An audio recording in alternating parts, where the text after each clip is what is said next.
దేవో దేవకీనందనోయం జయతు జయతు కృష్ణో వృష్ణివంశప్రదీపః జయతు జయతు మేఘశ్యామలకోమలాంగో జయతు జయతు పృథ్వీ భారనాశో ముకుందః. హరి ఓం. పరమేశ్వర స్వరూపమైన సభకి నమస్కారం. నిన్నటి రోజు కార్యక్రమం ముగించేసరికి కృష్ణ భగవానుణ్ణి ఊయలయందు పరుండబెట్టి ఆ గోపకాంతలందరూ జోలపాడుతూ ఆయన్ని నిద్రపుచ్చినటువంటి సంఘటన దగ్గర పూర్తి చేసి ఉన్నాను.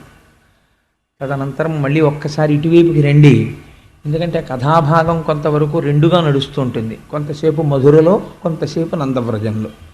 అందుకని ఇటు మధురకి రండి ఒక్కసారి. ఆ మధురలో నిన్నటి రోజున మీకు ఒక మాట విజ్ఞాపన చేసి ఉన్నాను.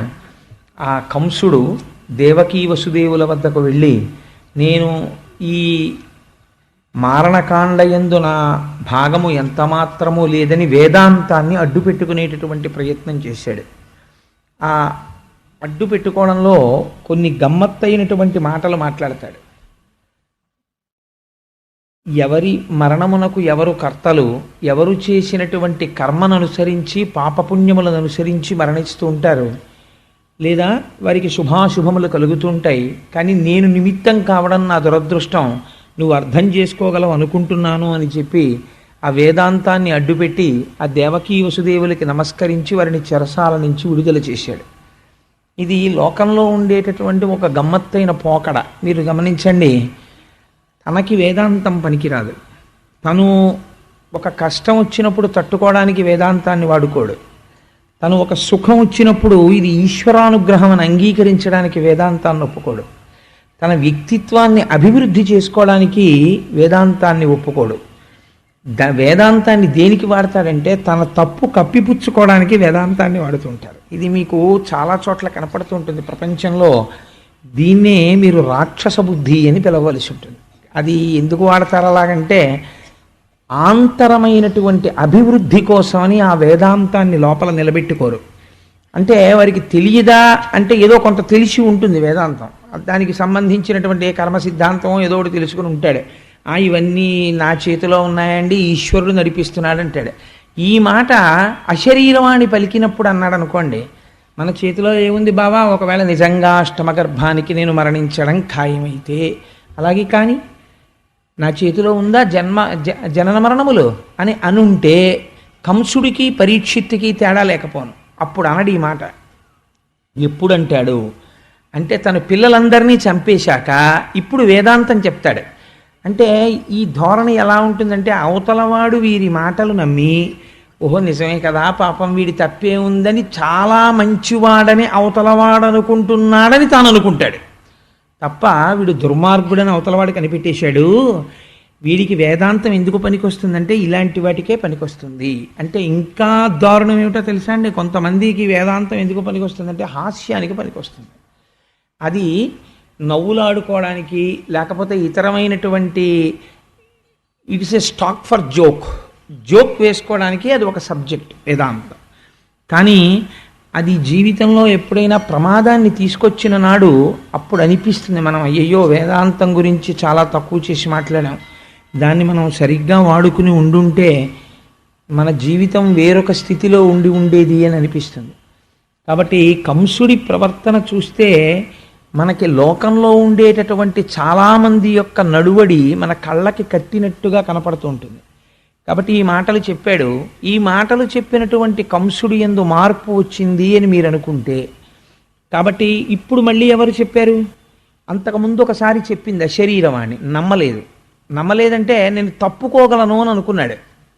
ఇప్పుడు శరీరవాణి చెప్పింది. అమ్మవారు కంటికి కనపడుతూనే చెప్పిందిగా, నా సరసంజనించి నిన్ను చంపెడి వీరుడొక్క దశ సంస్కృతి పొందెడు వాడు దుర్మతి అని చెప్పింది. నాతో కలిసి పుట్టి వేరొక చోట పెరుగుతున్నాడు అంది. ఎక్కడ పెరుగుతున్నాడో ఆవిడ చెప్పలేదు, అదో గమ్మత్తు. చెప్పకుండా ఇంకొక చోట పెరుగుతున్నాడు రా, నువ్వు చనిపోవడం ఖాయం అని చెప్పింది ఆవిడ. కాబట్టి ఇప్పుడు నమ్మాలి కదా, తనకి చావు ఖాయము. తను ఎన్ని ప్రయత్నాలు చేశాడు అష్టమ గర్భాన్ని తాను సంహరించగలనని, ఇన్ని ప్రయత్నాలు చేసినా అష్టమ గర్భం జారిపోయి ఇంకొక చోట ఎక్కడో పెరుగుతోంది. అంటే తన మృత్యువును ఏ ప్రయత్నము చేత తాను అధిగమించలేకపోతున్నాడు, ఈ సత్యాన్ని కంసుడు అంగీకరించి ఉండి ఉంటే కంసుడి జీవితం వేరొక రకంగా మారి ఉండేది. మీరు కంసుడిని భాగవతంలో అనుకుని కథ విన్నారనుకోండి, అది తప్పు అని నేనేం అన్నో, పురాణాంతర్గతంగా కథ యథార్థమే. కానీ దాన్ని మీరు మనుష్య జీవితంలోకి తెచ్చుకోలేకపోయారనుకోండి, దానివల్ల వచ్చే ప్రయోజనం చాలా తక్కువగా ఉంటుంది. అసలు మనిషికి పాపచింతన అనేటటువంటిది, నేను పాపము వలన చాలా ప్రమాదాన్ని పొందుతానన్న భయము లోపల బాగా నాటుకోవడానికి ముందు ఒప్పుకోవలసినది ఇది. అంటే ఈ శరీరము వెళ్ళిపోతుంది అన్న సత్యాన్ని అంగీకరించాడు అనుకోండి. చాలామంది అమంగళం అమంగళం అనుకుంటారు, కానీ దాన్ని మించిన మంగళం ఇంకొకటి లేదండి. అసలు ఇది కానీ అంగీకరించగలిగాడు అనుకోండి, ఇదే అబద్ధం ఏం చెప్పట్లేదు. తెల్లవారు లేస్తే ఎన్నో వెళ్ళిపోతున్నారు, ఎందరో వెళ్ళిపోతున్నారు. కాబట్టి ఒక పరమసత్యాన్నే మాట్లాడుతున్నాం. వెళ్ళిపోవడం ఖాయం. ఏ శరీరము కూడా ఈ ప్రపంచములో శాశ్వతముగా ఉండిపోయిన శరీరము లేదు. కాబట్టి ఈ శరీరము కూడా వెళ్ళి తీరుతుంది అన్నారనుకోండి, అంటే ఒక భయం ఉంటుంది. ఇప్పుడు మీరు ఏమనుభవించినా ఈ లోకంలో మీరు ఎంత సంపాదించండి, ఏవి పట్టరండి, అవన్నీ ఎంతకాలం అనుభవిస్తారు? ఇది ఉన్నంతసేపే. కానీ ఇది పడిపోయాక కూడా వచ్చేవి కొన్నే ఉన్నాయి, రెండే, పాపం పుణ్యం. ఇప్పుడు ఇది పడిపోయినా మనతో వచ్చేవా రెండూ కూడా ఉన్నాయి అని నమ్మగలిగితే పాపం ఎందుకు చేస్తాడు? అసలు లోకం ఎందుకు పాడవుతుందంటే, పురాణం వినడం అనేటటువంటిది ఎప్పుడైతే తగ్గిపోయిందో, ఋషులు చెప్పిన మాటలు ఎప్పుడైతే వినడం పోయిందో, ఆనాడు లోకం పాడైపోతుంది. కారణం ఏమిటంటే, నది ఉండడం తప్పు కాదు, కానీ నదికి పల్లపు ప్రాంతంలో గట్టు చాలా గట్టిగా కట్టబడి ఉండాలి. పల్లపు ప్రాంతంలో గట్టు కట్టలేదనుకోండి నదికి, అది నది యొక్క దోషం కాదు, ఆ నది పొంగి పొర్లుతుంది వర్షాకాలంలో. అప్పుడు దాని స్వభావం ఊళ్ళని ముంచెత్తుతుంది. యువకులుగా ఉండగా ఒంట్లో ఓపిక ఉన్నప్పుడు బలం శరీరంలో ఉంటుంది, బుద్ధి యందు అపారమైనటువంటి చురుకుతనం ఉంటుంది. ఈ రెండిటికి మీరు కట్ట వెయ్యలేదనుకోండి, ప్రవహించవలసిన మార్గాన్ని నిర్దేశనం చెయ్యలేదనుకోండి, వాడు విచ్చలవిడి అయి తిరుగుతాడు, చాలా ప్రమాదకరమైనటువంటి ధోరణి వైపుకు వెళ్ళిపోతాడు. ఇది ఏమైపోతుందంటే, ఈ ధోరణి అలవాటు పడిపోతుంది మనస్సుకి. అలవాటు పడిపోయి వృద్ధాప్యం వచ్చిన తర్వాత కూడా చాలా ప్రమాదకరంగా పరిణమించేస్తాడు మనిషి. ఆ ఆశ చచ్చిపోదు, ఇంకా చింత పోదు. దీనికి మీకు నేను ఈ మధ్యకాలంలో నిజంగా మహాత్ముడు ఎలా వేశాడో నాకు తెలియదు, కానీ నేను ఒక చోట ఒక జోక్ చూశాను. ఆయన చాలా నాకు అనిపించింది, ఈయన ఎవరో చాలా విషయాన్ని అవగాహన చేసుకుని వేశాడు అనిపించింది. ఒక కొడుకు ఒక తీర్థయాత్రకి వెళ్ళి తల్లి తండ్రి వెనకాతల భోజనానికి వస్తుంటే ఆ కొడుకు గబగబా హోటల్లోకి ముందెళ్ళి, ఒక 3 టికెట్, భోజనానికి టికెట్ ఎంత? 50 రూపాయలండి అంటాడు. ఒక 200 రూపాయల కాగితం, 200 రూపాయల కాగితాలు ఇచ్చి 3 టికెట్లు ఇవ్వండి అంటాడు. అంటే అతను 3 టికెట్లు ఇస్తాడు. తర్వాత అతను అంటాడు, 50 రూపాయలు మీరు ఉంచుకుని మా నాన్నగారు భోజనానికి వస్తున్నారు, వారి చేతిలో పెట్టి భోజనం చేయమని చెప్పండి అంటాడు. అంటే ఎందుకు?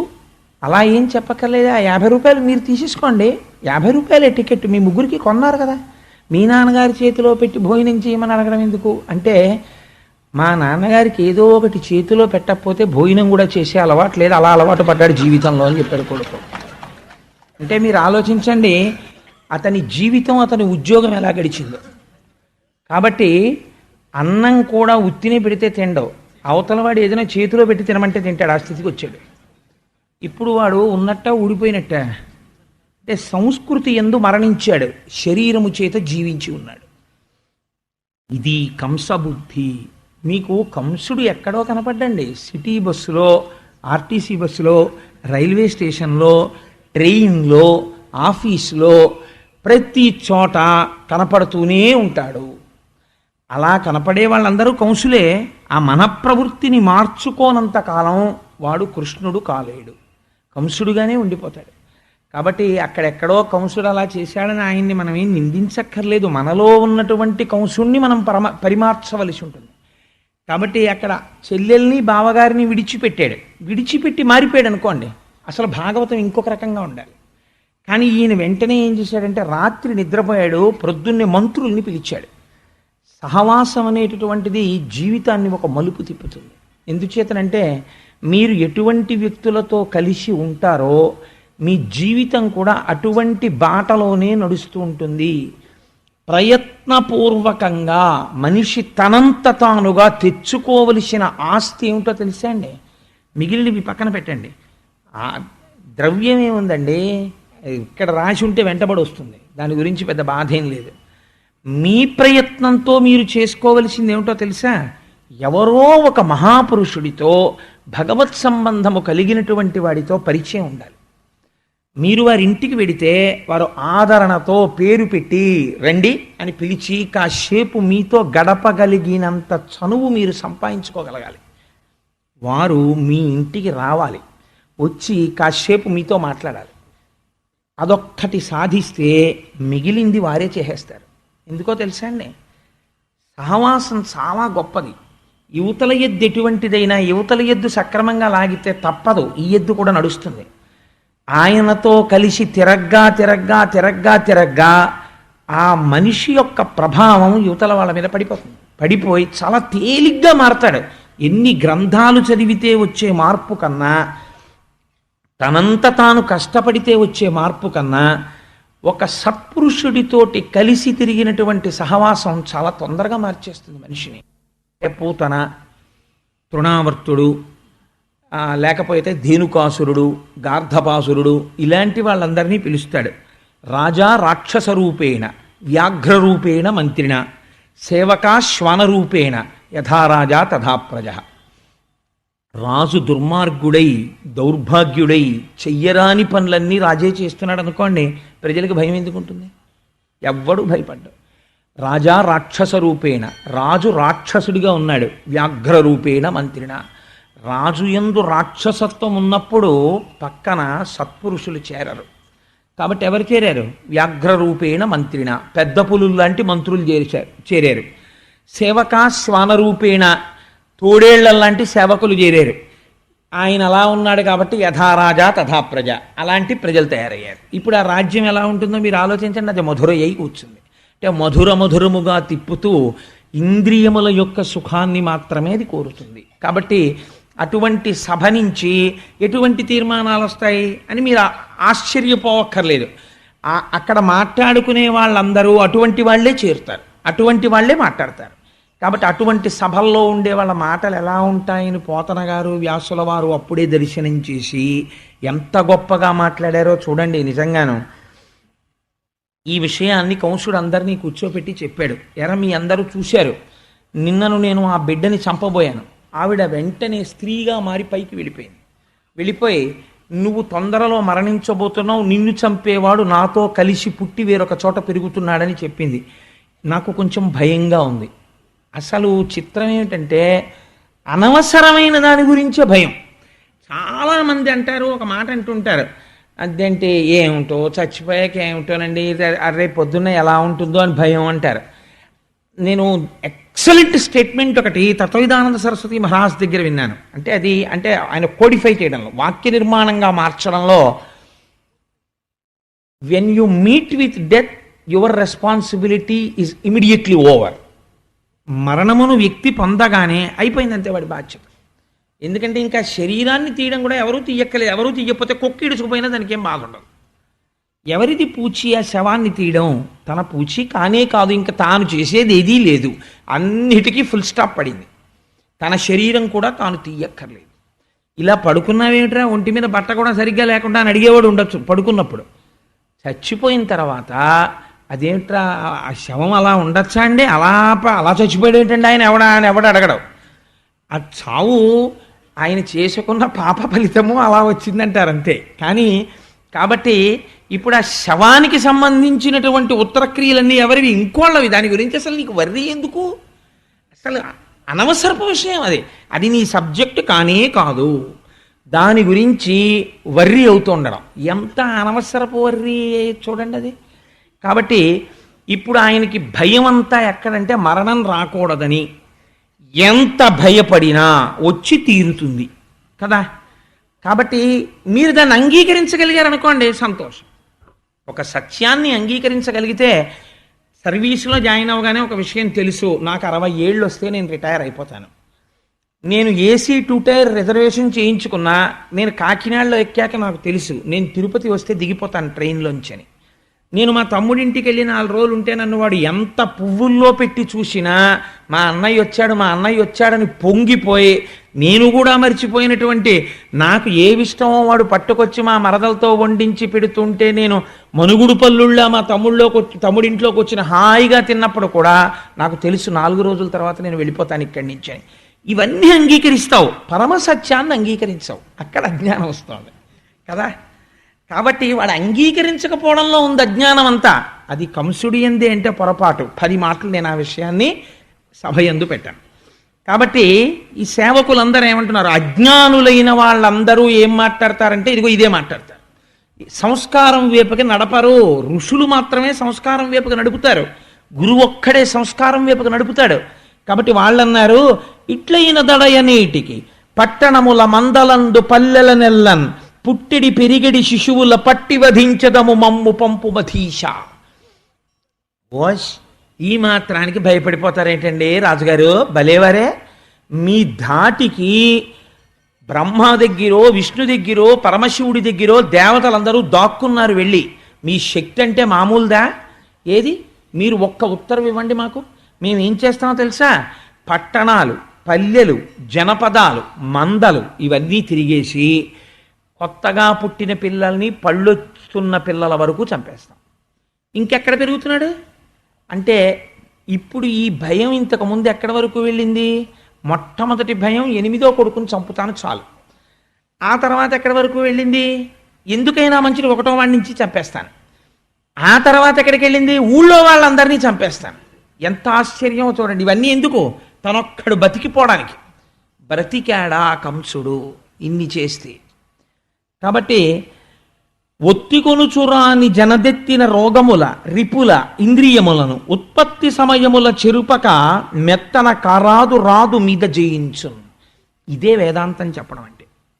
చాలా ఆశ్చర్యంగా ఉంటుందండి. రాక్షసులు చెప్పిన వేదాంతం నిజంగా ఎవ్వరూ చెప్పలేరు, అంత బాగా చెప్తారు వాళ్ళ వేదాంతం. కానీ వచ్చిన దోషం వల్ల ఎక్కడంటే ఎప్పుడెప్పుడు వాళ్ళకి ప్రయోజనం కలగాలో అప్పుడప్పుడు చెప్తారు ఆ వేదాంతం, వాళ్ళ ఆచరణలో పెట్టదాన్ని. కాబట్టి ఇప్పుడు వాళ్ళు ఏం చెప్పారో తెలుసా అండి? రాజా 3 ఉపేక్షించకూడదు. ఏమిటో తెలుసా? రోగం మొదలైంది శరీరంలో అని తెలియగానే బాగా ఎదగని చూద్దాం అనకూడదు. రోగం పుట్టగానే డాక్టర్ గారి దగ్గరికి వెళ్ళి దాన్ని ఆప్ చేసేయాలి, ఇంకా పెరగకుండా చేయాలి. రెండోది దేన్నో తెలుసా? శత్రువుని పెరగని చూద్దాం అనకూడదు, శత్రువు అని తెలిస్తే చంపేయాలి. మూడోది ఎవరో తెలుసా? ఇంద్రియాలని. ఇంద్రియాల యొక్క సుఖాలకి శరీరాన్ని అలవాటు పడనివ్వకూడదు. ఇంద్రియాల సుఖాలని అడుగుతుంటేనే ఇంద్రియాలని నిగ్రహించాలి. వాడు నిజంగా ఈ విషయం వాడికి వంట పట్టిందనుకోండి ఇంద్రియాల గురించి, పిల్లల్ని ఎందుకు చంపుతాడండి వాడు? చెప్పడానికే పనికొచ్చే వేదాంతం ఇది రాక్షసులకి. కాబట్టి ఆయన ఏం చేశాడు అంటే, అందుకే ఒక మాట అంటారు పెద్దలు, పరోపదేశ వేళాయాం సర్వే వ్యాసపరాశరాహ. ఇంకొకటికి చెప్పమంటే ప్రతివాడు వ్యాసుడు పరాశరుడే. నాలాగా అనుష్ఠానంలోకి తెచ్చుకోవలసి వచ్చింది అనుకోండి, తాను చెప్పిన విషయాన్ని తను ఆచరణలో పెట్టడానికి ధైర్యం కావాలి మనిషికి, దానికి దీక్ష ఉండాలి. అది ఉన్నవాడు తప్ప ఆచరణలో పెట్టలేడు. ఎవడు పెడుతున్నాడో వాడు ధన్యుడు. ధన్యత్వం పొందేది ఆచరణ చేత, నోటి మాట చేత కాదు. కాబట్టి మనం ఈ 3 ఉపేక్షించకూడదు. కాబట్టి రోగం లాంటిది, ఇంద్రియ లౌల్యము లాంటిది, కాబట్టి శత్రువులు, కాబట్టి పిల్లలందరినీ చంపేస్తాం. మాకు ఆనతీయి. ప్రధానమైన శత్రువు నువ్వు గతంలో కాలనేమిగా ఉండగా శ్రీ మహావిష్ణువు సంహరించాడు నిన్ను. రాజా, నీకు ఒక గొప్ప రహస్యం చెప్పేస్తాను ఇవాళ. ఇప్పటికీ కూడా నిన్ను పిల్లడి రూపంలో వచ్చి ఎవరు చంపుతారో తెలుసా? విష్ణువే చంపుతాడు. విష్ణువు యొక్క మూలాన్ని తీసేసాం అనుకో, విష్ణువుకి శరీరం ఉంటుంది కదా. చంపేయడం అంటే ఏంటంటే శరీరాన్ని చంపేయడం, ఆత్మను ఎవడు చంపలేడు. కాబట్టి శరీరాన్ని చంపేయాలి. శరీరం ఏమిటి? శ్రీ మహావిష్ణువుకి. ఆయన అంతటా ఉంటాడు. కాబట్టి ఇప్పుడు ఏది శరీరం? ఎన్ని చంపుతారు మీరు అంటే వాళ్ళు అన్నారు, వాళ్ళకి తెలివితేటలు ఎంత గొప్పగా ఉంటాయో చూడండి. ప్రబలంగా విష్ణువు ఎక్కడ ఉంటాడో అక్కడ తీసేయాలి. ఎక్కడెక్కడ తీసేద్దామంటే, అమరశ్రేణికి నెల్ల చక్రిమ కరుండా చక్రి ఏ ధర్మమందమరన్ గోవులు భూమిదేవులు దితి క్షామ్నాయ కారుణ్య సత్యములున్ యాగ తపో దమంబులును శ్రద్ధా శాంతులున్ విష్ణుదేహము అన్నింటిని సంహరించిన అతడు అంతంబును పొందెడి. ఎవరెవరు సత్యం మాట్లాడుతున్నారో, ఎవరు జపం చేస్తున్నారో, ఎవరు ఈశ్వరుణ్ణి నమ్ముతున్నారో, ఎవరు ప్రశాంతంగా ఉంటున్నారో, ఎవరు తపస్సు చేస్తున్నారో, అగ్నికార్యం చేస్తున్నారో, ఎవరు వేదం చదువుకుంటున్నారో, ఎక్కడ ఆవులున్నాయో, ఎక్కడ దూడలున్నాయో, ఎక్కడెక్కడ హోమాలు జరుగుతున్నాయో వీటన్నింటినీ నాశనం చేసేస్తే విష్ణు అన్నవాడు లేకుండా పోతాడు. అప్పుడు ఇంకా మనకు అసలు శత్రువేడి. అందుకని ఇవన్నీ కూడా నాశనం చేసేస్తాం, ప్రభో మాకు అనుజ్ఞ ఇవ్వండి అన్నారు. ఇప్పుడు పిల్లలను చంపడం కూడా అయిపోయింది. ఎక్కడికి వెళ్ళాడు అంటే ఈ పాపానికి అసలు అంతు లేదు. ఎంత స్థితికి వెళ్ళిపోతున్నాడో చూడండి. రాక్షసత్వం అనేది మీరు బాగా గుర్తుపెట్టుకోండి, పుట్టుక యందు లేదు. కంసుడు పుట్టుక చేత ఇంత రాక్షసుడు కాడు. రాక్షసత్వము దేని నుంచి వస్తోంది? అంగీకరించవలసిన సత్యమును అంగీకరించకపోవడంలో రాక్షసత్వం వస్తుంది మనిషికి. సత్యమును అంగీకరించాడు అనుకోండి, దైవత్వం వస్తుంది. ఇప్పుడు నా వల్ల ఒక పొరపాటు జరిగింది అనుకోండి, ఉత్తర క్షణం నేను అమ్మా నన్ను క్షమించండి అమ్మా నాది పొరపాటు అయింది అని నన్ను అనుకోండి, దేర్ ఎండ్స్. అవతల వాళ్ళు ఒకవేళ నేను క్షమార్పణ చెప్పినా నన్ను నిందించారనుకోండి, నింద చేసినా నిజమే నా వల్ల పొరపాటు జరిగింది కదా, నేను క్షమార్పణ చెప్పిన వారికి ఎంత బాధ కలిగిందో నన్ను అంటున్నారు కాబట్టి ఇది నాకు ఆశీర్వచనం అగుగాక అని నేను తల ఉంచుకున్నాను అనుకోండి, ఒక 10 నిమిషాలు నా యందు దైవత్వం ఉంటుంది. నేను చేసిన తప్పుని ఎలా సమర్థించుకుందామని ప్రయత్నం మొదలెట్టాను అనుకోండి, మొదలెట్టి జ్ఞానకలునిలోని శారదయోలే ఇంకొక 10 తప్పుల్ని దాని మీద చేశాననుకోండి, నాలోంచి రాక్షసత్వం పెరగడం మొదలవుతుంది. ఇదే అక్కడ జరిగినటువంటి విశేషం. కాబట్టి ఇప్పుడు ఏం చేస్తున్నాడు కంసుడు అంటే, విష్ణువుని సంహరిస్తున్నానని అడ్డు పెట్టుకుని తపస్సు చేసే వాళ్ళతో మొదలుపెట్టి పసిపిల్లలు, అగ్ని, సత్యము, ధర్మము, ద్యుతి, దమము, శాంతి వీటన్నిటినీ నాశనం చేయడానికి ఒడిగట్టాడు. ఇప్పుడు వాళ్ళు ఏం చేస్తున్నారు అంటే, ఇలాంటి స్థానాలు ఏమున్నాయో అలాంటి వాటిని వెతికి వెతికి చంపేస్తున్నారు. ప్రతి ఊరు రావడం, ప్రతి ఊరు వచ్చి ఈ ఊళ్ళో ఇతపూర్వము యజ్ఞం చేసిన వాళ్ళు ఎవరు పేర్లు చెప్పండి అని రాసుకోవడం. యజ్ఞాలు చేసిన వాళ్ళు ఎవరు, యజ్ఞానికి సహకారం చేసిన వాళ్ళు, దానికి కాంట్రిబ్యూషన్లు ఇచ్చిన వాళ్ళు, రిసీట్ పుస్తకాల కౌంటర్ ఫైల్స్ తీసి వాళ్ళని చంపేయడం. ఇంతకుముందు ఈశ్వరుణ్ణి ద్వేషించిన వాడెవడు, ప్రసాదం పెడితేనే తిన్నవాడెవడు, తిననన్నవాడెవడు, ఏ ఈశ్వరుడి అనుగ్రహంతో పుట్టాడో, ఏ ఈశ్వరుడి అనుగ్రహంతో పెరిగాడో ఆ ఈశ్వరుణ్ణి తిడుతున్నవాడెవడో వాడికి పూలదండేయడం. కాబట్టి ఇప్పుడు ఏమవుతుంది అంటే అదే రాక్షస రాజ్యము. కాబట్టి ఏమవుతోంది, అలాంటి ప్రవృత్తి పెరిగిపోయింది. వేదాన్ని నిరసించేవాళ్ళు, భగవంతుడిని ద్వేషించేవాళ్ళు, యజ్ఞయాగాది క్రతువుల్ని ధ్వంసం చేసేవాళ్ళు పెరుగుతున్నారు. ఈశ్వరారాధన చేసేవాళ్ళు, ఇలాంటి వాళ్ళు నశించిపోతున్నారు. ఇది చేస్తే ఏమైంది అంటే, తన అంతరించవలసిన కాలము తనకి దాపురించుచున్నది. పాపం బాగా జరిగితే తప్ప ఈశ్వరుడు సంహరించడు. ఒకరి సర్టిఫికెట్ని బేస్ చేసుకుని ఆయన ఎవరిని చంపడం. ఆయన చూస్తాడు, పాపము పండిపోతే ఇంకా ఎన్ని అవకాశాలు ఇచ్చినా మారకపోతే అప్పుడు తీసేస్తాడు ఆయన. వెదకి వెదకి దైత్యవీరులు సాధుల ననప వారి బలములనిగిపోయే, యశము సిరియు ధర్మమాయువు భద్రంబు ఆర్యహింస చేత అణుగు కాదే. నాకైతే అనిపిస్తుంది, చిన్నపిల్లలు ఏ 3వ క్లాస్కో 4వ క్లాస్కో వచ్చినటువంటి మనవలు ఇంట్లో ఉన్నటువంటి ప్రతి ఇంట్లో తాతగారు ఈ పద్యాన్ని రాసి వాడు పడుకునేటటువంటి బెడ్రూమ్లో పోతనగారి భాగవతంలో కొన్ని పద్యాలు పిల్లల బెడ్రూమ్లో అంటించాలి. అసలు అంటిస్తే వాడు వచ్చి రాని తెలుగుతోటి ఇది చదివి, తాతయ్య గారండి ఈ పద్యానికి అర్థం ఏమిటండి అని ఏదో ఒక రోజున అడుగుతాడు. అడిగితే ఎంత గొప్ప పద్యమో చూడండి. వెదకి వెదకి దైత్యవీరులు సాధుల ననప వారి బలములడగిపోయి, భగవంతుణ్ణి నమ్ముకుని సద్బుద్ధితో ప్రవర్తించేటటువంటి మంచివాణ్ణి, గట్టిగా నోరెత్తని వాణ్ణి చేతకానితనంగా భావించి వాళ్ళని చంపితే ఎవరి బలం పోయింది? అవతలవాడి బలం పోలేదు, తన బలం నశించిపోయింది. కేవలం అదొకటే పోలేదు, ఏమేం పోతాయి దానివల్ల? యశము, కీర్తి నశించిపోతుంది, సిరియు ఐశ్వర్యం పోతుంది, ధర్మము తప్పిపోతుంది, ఆయువు అకాల మరణం వచ్చేస్తుంది ఈశ్వరుడు యొక్క ఆగ్రహం చేత, భద్రంబు క్షేమంగా ఉండే స్థితి పోతుంది, ఆర్యహింస చేత అణగు కాదే. నీకవన్నీ ఉండాలంటే భగవంతుణ్ణి నమ్మిన వాళ్లతో మర్యాదగా ఉండడం నేర్చుకో. భగవంతుణ్ణి నమ్మిన వాడి పట్ల నువ్వు అమర్యాదతో ప్రవర్తిస్తే ఈశ్వరుడి ఆగ్రహానికి వెంటనే గురైపోతావు. ఇంకా 5 నిమిషాలు ఆలోచించాడు. తన పట్ల అపచారం చేసిన వాళ్ళని ఉపేక్షిస్తాడు. తనని నమ్మిన వారితో చాలా హాస్యంతో గౌరవం లేకుండా ప్రవర్తించాడు అనుకోండి, ఉత్తర క్షణం బుద్ధి చెప్పేస్తాడు ఈశ్వరుడు. అందుచేత ఆర్యహింస చేత అనగు కాదే, వారి జోలికి వెళ్ళరాదు. పోతన గారు తీర్పు చెప్పారు. అక్కడ మళ్ళీ ఒక్కసారి ఆ డయాస్ మీదకి వెళ్ళండి. నందవ్రజంలో కృష్ణ భగవానుడు పెరుగుతున్నారు. పోతన గారు అంటారు, ఆయన అసలు జన్మించవలసినటువంటి అవసరం లేనివాడు. వేదం అంటోంది అజాయమానో బహుధా విజాయతే. జన్మించవలసినటువంటి అవసరము లేనివాడు అనేకమైనటువంటి జన్మలను పొందుచున్నాడు. దేని కొరకు అంటే, ఒకటి భక్తుల పట్ల పొంగిపోయి పనిచేస్తాడు. మీకు నేను ఒక ఉదాహరణ చెప్పనండి, ఎక్కడితో కాదు, భాగవతంలోంచే చెప్తాను. వృష్ణి సుతపుడు ఒక్కసారే తపస్సు చేశారు, 12,000 దివ్య సంవత్సరాలు. నిన్నను చెప్పాను. శ్రీమన్నారాయణుడు ప్రత్యక్షం అయితే నీలాంటి కొడుకు కావాలి అని అడిగారు. ఎన్ని జన్మలు కొడుకుగా పుట్టాడు? 3 జన్మలు పెట్టాడు. ఆయనకు అవసరం ఏమిటి 3 జన్మలు పుట్టవలసిన అవసరం అంటే, ఈశ్వరుడు ఎంత లొంగిపోతాడో చూడండి. ఆ తపస్సుకి లొంగి 3 మాటలు వాళ్ళకి కొడుకుగా పుట్టాడు. అంటే 3 తరాలు వాళ్ళకెవరు? శ్రీమన్నారాయణుడే కొడుకు. కాబట్టి ఇప్పుడు మీరు నన్ను స్మరిస్తూ నన్ను కొడుగ్గా భావన చేస్తూ మోక్షం పొందేయండి అన్నాడు. మీరు కూడా కృష్ణుణ్ణి ఓ కొడుగ్గానో ఓ బంధువుగానో భావన చేసి ఇంట్లో ఒక మూర్తి ఉంటే చాలు, అది మోక్షం ఇచ్చి తీరుతుంది. మీకు ఆ భావన ఉంటే ఆయన యందు.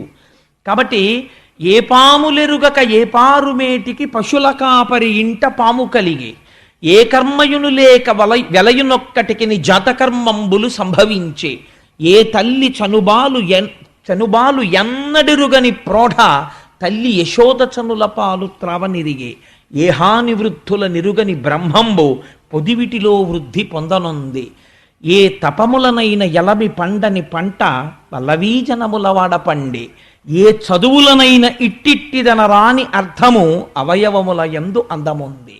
ఏమి పద్యం అండి పోతన గారిది. పరబ్రహ్మం యొక్క కారుణ్యం అంటే ఏమిటో చెప్తున్నారు ఆయన. నేను ఇక్కడ పుట్టలేదే అని ఆయన అనలేదుట. ఆయన ఏమంటున్నారంటే పోతన గారు, ఏ పాములెరుగక ఏ పారుమేటికి పశుల కాపరి ఇంట పాము కలిగి. అసలు జన్మనెత్తవలసినటువంటి అవసరం లేనివాడు జన్మని స్వీకరించినప్పుడు పశువుల్ని కాసేవాళ్ళ ఇంట్లో పుట్టాడు. సరికదా. ఏ కర్మయును లేక వెలయునొక్కటికి జాతకర్మంబులు సంభవించే. ఆయనకి ఏ కర్మ లేదు, తాను చేసే పని అన్నది ఆయనకి ఏదీ లేదు, విహిత కర్మాచరణం. అటువంటి వాడికి జాతకర్మ చేస్తున్నారు. ఎంత విచిత్రం! ఆయనకి నామకరణం చేయడం, జాతకర్మ చేయడం, అన్నప్రాశన చేయడం, ఇవన్నీ ఆయనకి చేస్తున్నారు. ఏ తల్లి చనుబాలు ఎన్నడెరుగని ప్రోఢ తల్లి యశోద చనుల పాలు త్రావనిరిగే. ఆయన కన్నా ముందున్నవాడు ఎవడూ లేడు, ఆయన తర్వాత ఉండేవాడు లేడు. కాబట్టి ఆయన ఎప్పుడూ తల్లిపాలు తాగి ఎరగడు. అటువంటి వాడు ఇవాళ ఆశ్చర్యంగా యశోదాదేవి ఒడిలో పడుకుని యశోదాదేవి యొక్క చన్నుల నుంచి స్రవించినటువంటి పాలు తాగుతున్నాడు. ఎంత ఆశ్చర్యం! పరబ్రహ్మం యొక్క అనుగ్రహం నిజంగా. ఆ యశోద ఎంత పుణ్యం చేసుకుందో, ఆనాడు పాలిచ్చి పెంచింది. ఈనాడు కూడా యశోదని మీరు చూడాలనుకుంటే వెంకటాచలంలో వెంకటరమణుడి సన్నిధానంలో ఇప్పటికీ పిల్లవాడికి అన్నీ జాగ్రత్తగా వండుతున్నారో లేదో వంటశాలలోకి చూస్తూ ఒకళమాతగా కూర్చున్నది. కాబట్టి ఏ తల్లి చనుబాలు ఎన్నడెరుగని ప్రోఢ తల్లి యశోద చనుల పాలు త్రావనిరిగే, ఏ హాని వృద్ధుల నిరుగని బ్రహ్మంబు పొదివిటిలో వృద్ధి పొందనుంది. ఆయనకి హాని తెలియదు, వృద్ధి తెలియదు. ఆయన ఒకనాడు ఉండడం, ఒకనాడు లేకపోవడం, పెరగడం, తరగడం, ఇలాంటివి ఆయనకేం ఉండవు.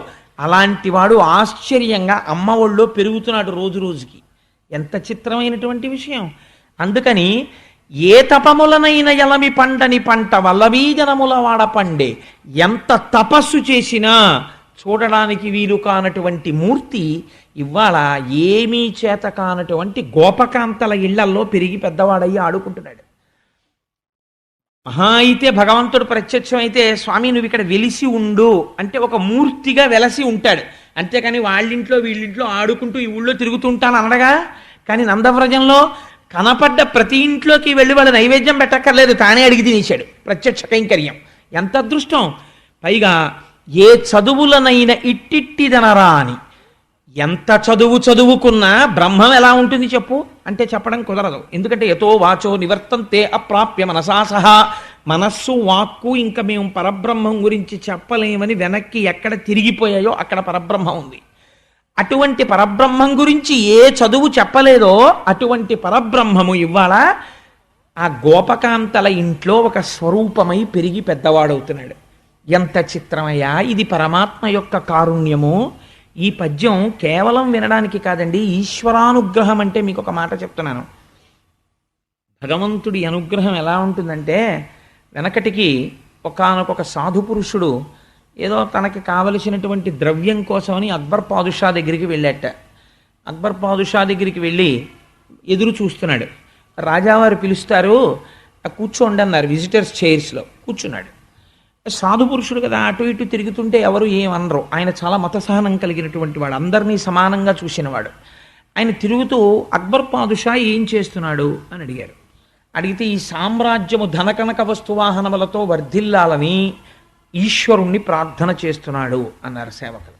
వెంటనే ఈ సాధు పురుషుడు లేచి వెళ్ళిపోయాడు. వెళ్ళిపోతే అక్బర్ పాదుషాకి తెలిసింది. వచ్చి వెళ్ళిపోయాడు ఈ మాట తెలియగానే. కబురు చేశాడు. ఎందుకు వెళ్ళిపోయాడు కనుక్కురండి అన్నాడు.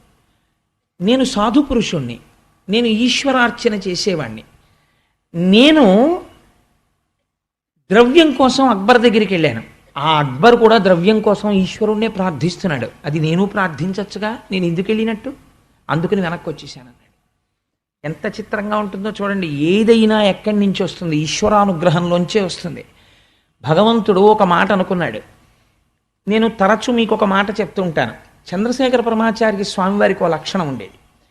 1 కోటి రూపాయలు పట్టుకొచ్చి ఒకరు అక్కడ పెట్టి, అయ్యా ఈ 1 కోటి రూపాయలతో మీరు ఏదైనా ఇది కట్టండి అంటే, నేను అలా కట్టననేవాడు. నేను అలా కట్టను.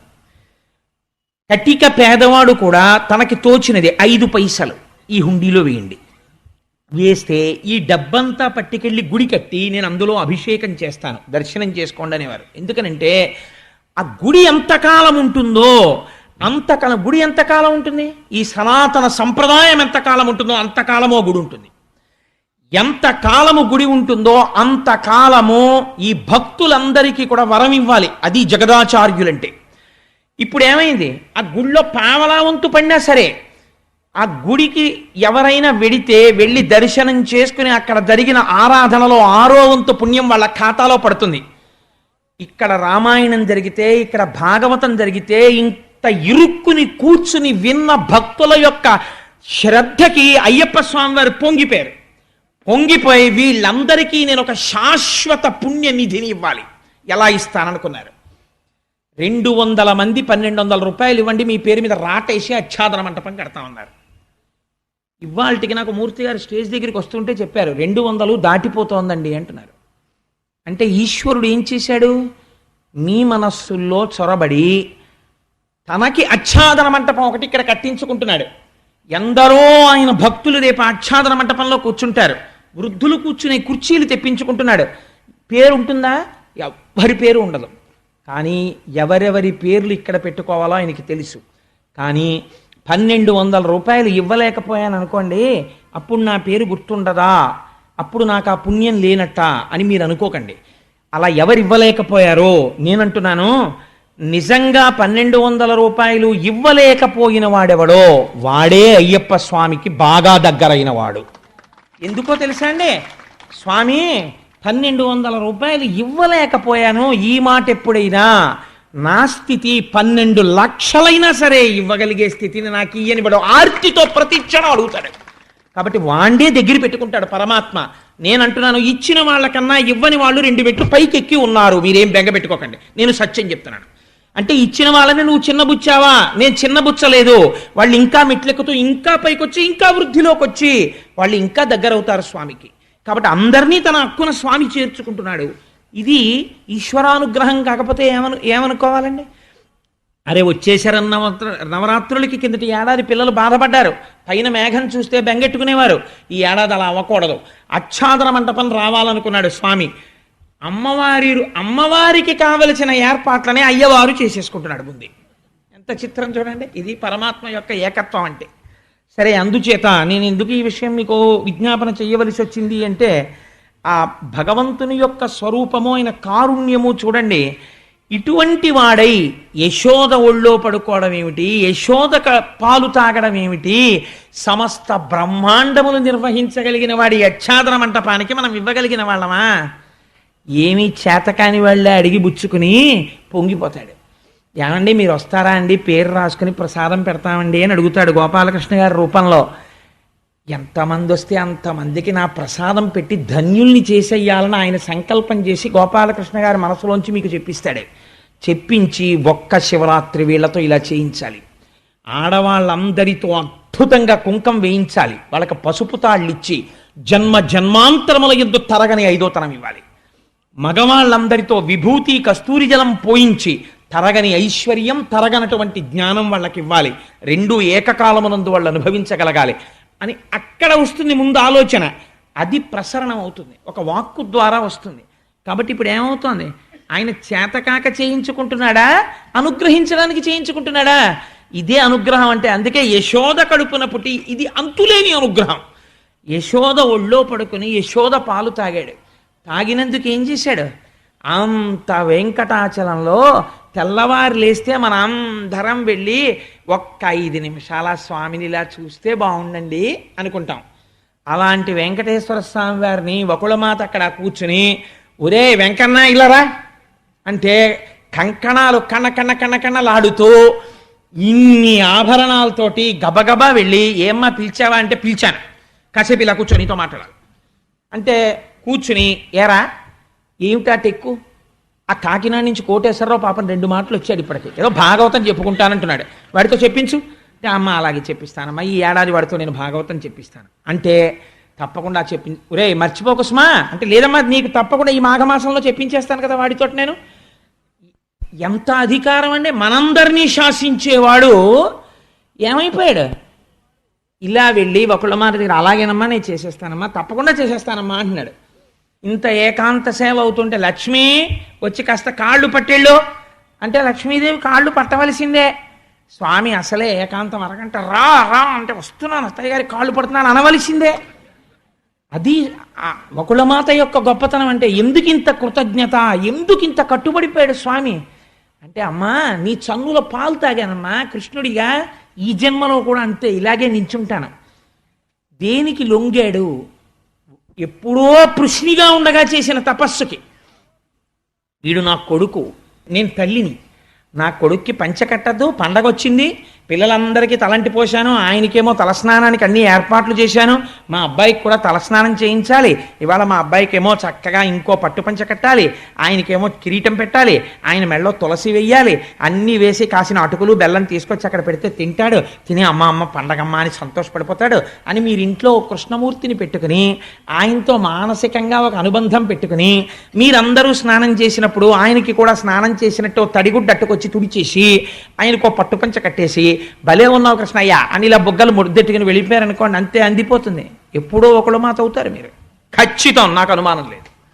కాబట్టి ఇది ఈశ్వరుడి యొక్క అనుగ్రహం అంటే. దాన్ని ఆవిష్కరించే ప్రయత్నం చేస్తున్నారు పోతన గారు. లేకపోతే భాగవతం ఎందుకు మనసుకు ఆలంబనం అవుతుంది? వినండి వినండి వినండి అంటారండి అందులో దశమస్కందాన్ని. అది కారణం. అందుకే కడుపుతో ఉన్న వాళ్ళని కూడా భాగవతం దశమస్కంధం వినండి, దశమస్కంధం వినండి, కృష్ణుడు లాంటి కొడుకు పుడతాడంటారు. సరే, అందుచేత ఆ మహానుభావుడు అక్కడ నందవ్రజంలో అమ్మతో ఆడుకుంటూ చక్క చంటి పిల్లవాడిగా ఒళ్ళో పడుకుని ముద్దులు మూట కడుతూ పెరిగిపోతున్నాడు. రోజు రోజుకి పొంగిపోతున్నారు. ఒకానొక రోజున కంసుని పనుపున పూతన అనబడేటటువంటి ఒక రాక్షసి బయలుదేరింది. ఆవిడికి ఒక పెద్ద బిరుది ఇచ్చారు పోతన గారు, బాలఘాతకి. ఆవిడ ఏం చెయ్యగలదు అంటే శిశువులను చంపగలదు, తొందరగా పసిగడుతుంది. ఎంత శిశువుని తీసుకెళ్ళి మీరు ఎక్కడ దాచేయండి, ఎక్కడున్నాడో పసిపిల్లాడు పసిగడుతుంది. ఆవిడ కామరూపి రూపం మార్చుకుంటుంది. మార్చుకొని ఆ భవనమునందు ప్రవేశించి చాలా గమ్మత్తుగా చంపుతుంది. చంపినప్పుడు చంపుతున్నానని తెలియకుండా చంపుతుంది. ఎంత అందంగా చంపుతుందో తెలుసా అండి? విషం ఇస్తుంది, పాలలా ఇస్తుంది. ఈ మాటలు మీరు బాగా గుర్తుపెట్టుకోండి. మళ్ళీ అడుగుతాను. పూతనాశం అంటే క్వశ్చన్లు అడుగుతామని అసాధ్యం కొలానుకోకండి. అంటే మళ్ళీ వెనక్కి వచ్చినప్పుడు తత్వపరిశీలనలో ఈ ప్రశ్నలను అనుసంధానం చేస్తాను. అందుకని పాలిచ్చినట్టు ఇస్తుంది, విషం ఇస్తుంది. పాలనుకుంటారు, విషం, కాబట్టి మరణిస్తారు. ఇది ఆవిడకున్న శక్తి. పోనీ చంపేదానిలా కనపడదు, పెంచేదానిలా కనపడుతుంది. కాబట్టి ఇప్పుడు ఆవిడ వచ్చింది.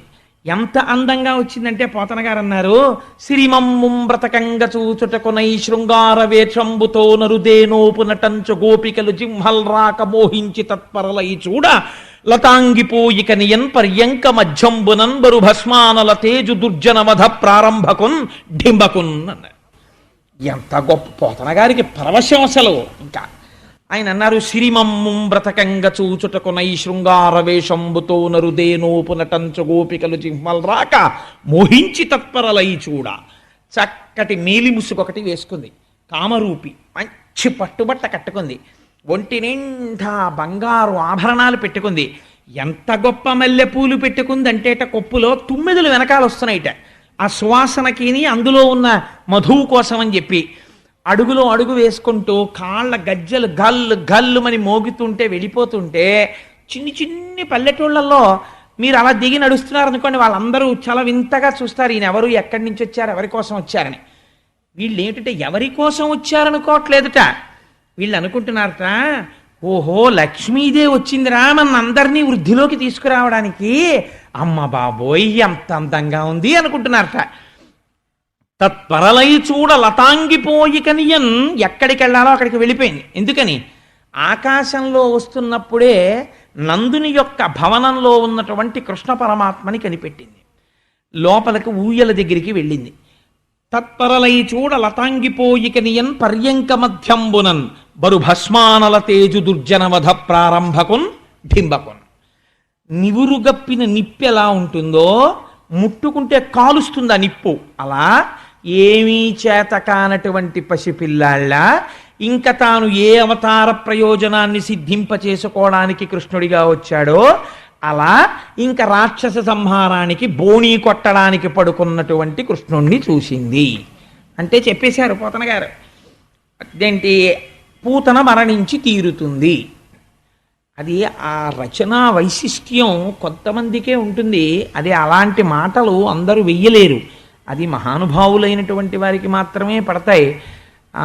నాకు జ్ఞాపకంలో మహాభారతంలో తిక్కనామాచ్యుల వారు అంటారు ఒక చోట, సింగంబున్న గుహంబులోనికించొచ్చు మతంగంబువులే అంటారు. కీచకుడు నర్తనశాలలోకి వెడుతుంటే భీముడు అంతకు ముందే వెళ్ళి అక్కడ ఉంటాడు.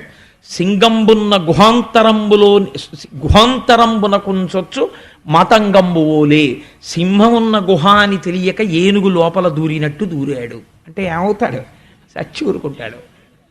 ఎంత గొప్పగా చెప్పారు చూడండి. అలా బరు భస్మానల తేజు దుర్జనవధ ప్రారంభకున్ ఢింబకున్, నివురు గప్పిన నిప్పు, ఇంకా దుర్జనవధ ప్రారంభం చేసే ఢింబకుడు, పసిపిల్లవాడు పడుకునున్నాడు. ఆ పర్యంకము దగ్గరికి చేరింది. ఏ భావనతో చేరినా పరమేశ్వరుడి దగ్గరికి చేరింది.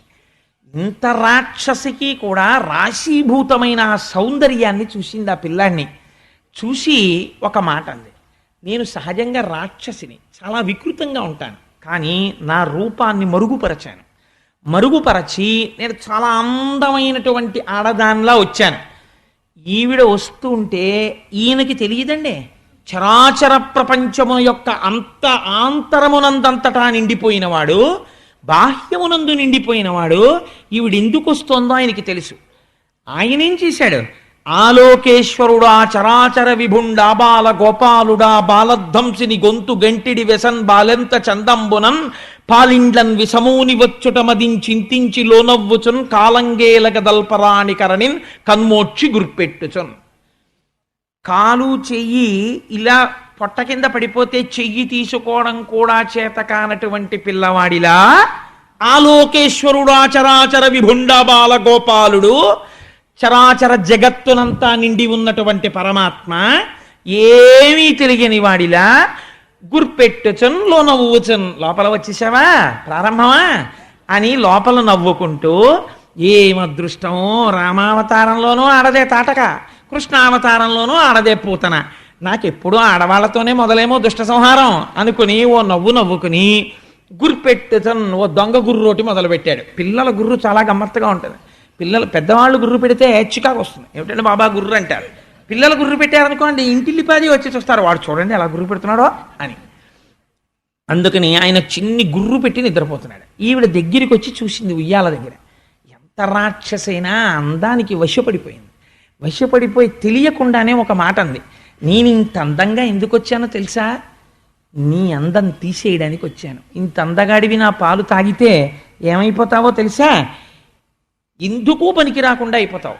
అందుకే నాచనుబాలొక గుక్కెడు ఓ చిన్ని కుమార త్రాగు మొయ్యన పిదపన్ని చెలువ మెరుగవచ్చును నా చెలువము సఫలమగును నలినదలాక్ష. యశోదాదేవి కన్నులు అంత అందంగా ఉంటాయట, తామర రేకుల్లా ఉంటాయట. అమ్మ పోలికి వచ్చింది ఆయనకి. అందుకని నలినదలాక్ష ఆవిడ అలాగే పిలిచింది తెలియకుండా. తామర రేకుల వంటి కన్నులున్న పిల్లాడా, ఎంత అందంగా ఉన్నావురా. ఇంత అందం చటుక్కున మాయమైపోతుంది. ఏది? నా చనుబాలొక గుక్కెడు ఓ చిన్ని కుమార త్రాగు మొయ్యన పిదపన్ నా చెలువ మెరుగవచ్చును. నా అందం ఏమిటో అప్పుడు చదువు కానీ నీ చెలువము సఫలమగును, నీ అందానికి సార్థకత వస్తుంది. దా తాగు అని గబగబా ఉయ్యాలలో ఉన్న పిల్లాన్ని తీసుకుని ఒళ్ళో పెట్టుకుని స్తన్యం వాడి నోట్లో పెట్టబోతోంది. ఎక్కడో లోపల పని చేసుకుంటున్నారు రోహిణి యశోదాదేవిని. వాళ్ళు చూశారు. చూసి అయ్యయ్యో అదేమిటమ్మా మా పిల్లవాడికి పాలిస్తున్నావు, అలా ఇవ్వకు, మా పిల్లవాడు అన్య స్త్రీల యొక్క క్షీరమును స్వీకరించాడు, ఆగు ఆగంటున్నారు.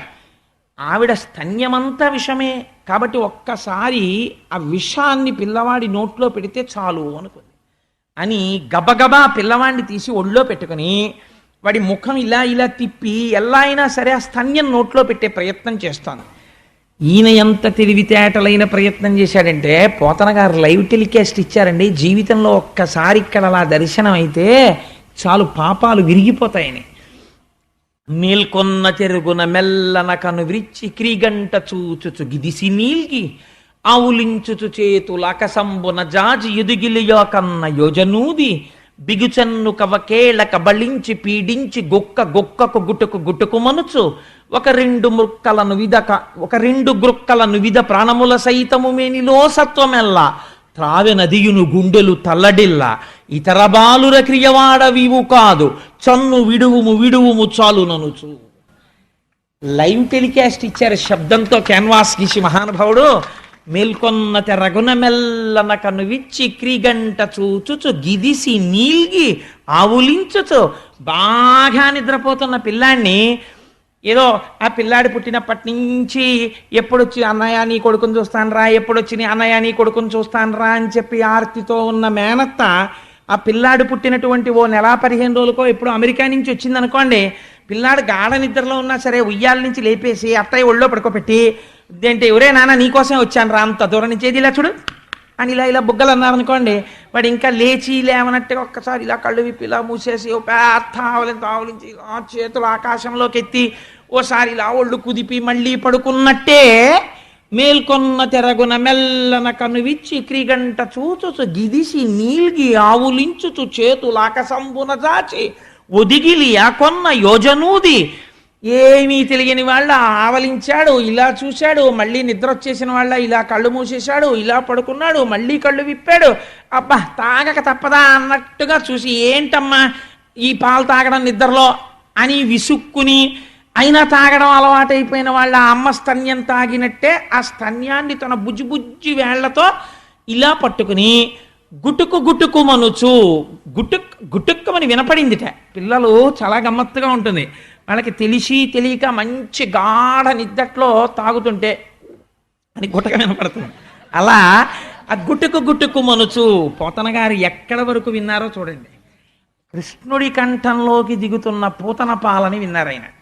గుటుకు మనుచు ఒక 2 గుక్కలు తాగారంతే. నువిధ ప్రాణముల సైతము మేనిలో సత్వమెల్లా, గుండెలలో ప్రాణాల దగ్గర నుంచి ఆవిడ శరీరంలో ఉన్న శక్తిని అంతటినీ లాగేశారు 2 గుక్కల్లో. ఇప్పటి వరకు తాగు అండమే తప్ప వదులు అండం ఆవిడికి తెలియదు. ఇప్పుడు ఈవిడేమంటోంది? మేనిలో సత్వమెల్ల త్రావెనదియును గుండెలు తల్లడిల్లా ఇతర బాలుర క్రియవాడవివు కాదు, చన్ను విడువుము విడువుము చాలు ననుచు. వదలరా బాబోయ్ అంటుంది ఆవిడే. పట్టి విడువరాదు నా చేయి, పట్టుకుంటే వదులుతాడైనా. తాగేశాడు. తాగేగానే ఆ కామరూపం పోయి ఒక్కసారి గిర్ర గిర్ర గిర్ర గిర్ర గిర్ర తిరుగుతూ ఆ నెత్తురు కక్కుతూ భయంకరమైన శరీరంతో 13 కిలోమీటర్లండి పూతనా శరీరం. అంటే సామర్లకోట రైల్వే స్టేషన్ దగ్గర కాళ్ళుంటే ఇంద్రపాలెం లాకుల దగ్గర తలబడింది. అంత పెద్ద శరీరం.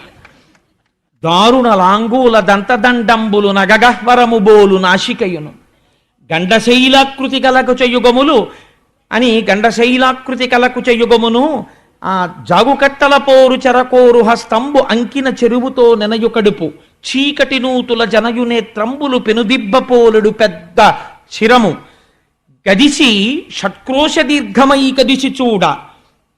13 కిలోమీటర్ల దూరం ఎంత ఉంటుందో అంత పెద్ద శరీరంతో వచ్చి నెత్తురు కక్కుతూ నేల మీద పడిపోయింది. పడిపోయేటప్పుడు ఒక గమ్మత్తు జరిగింది.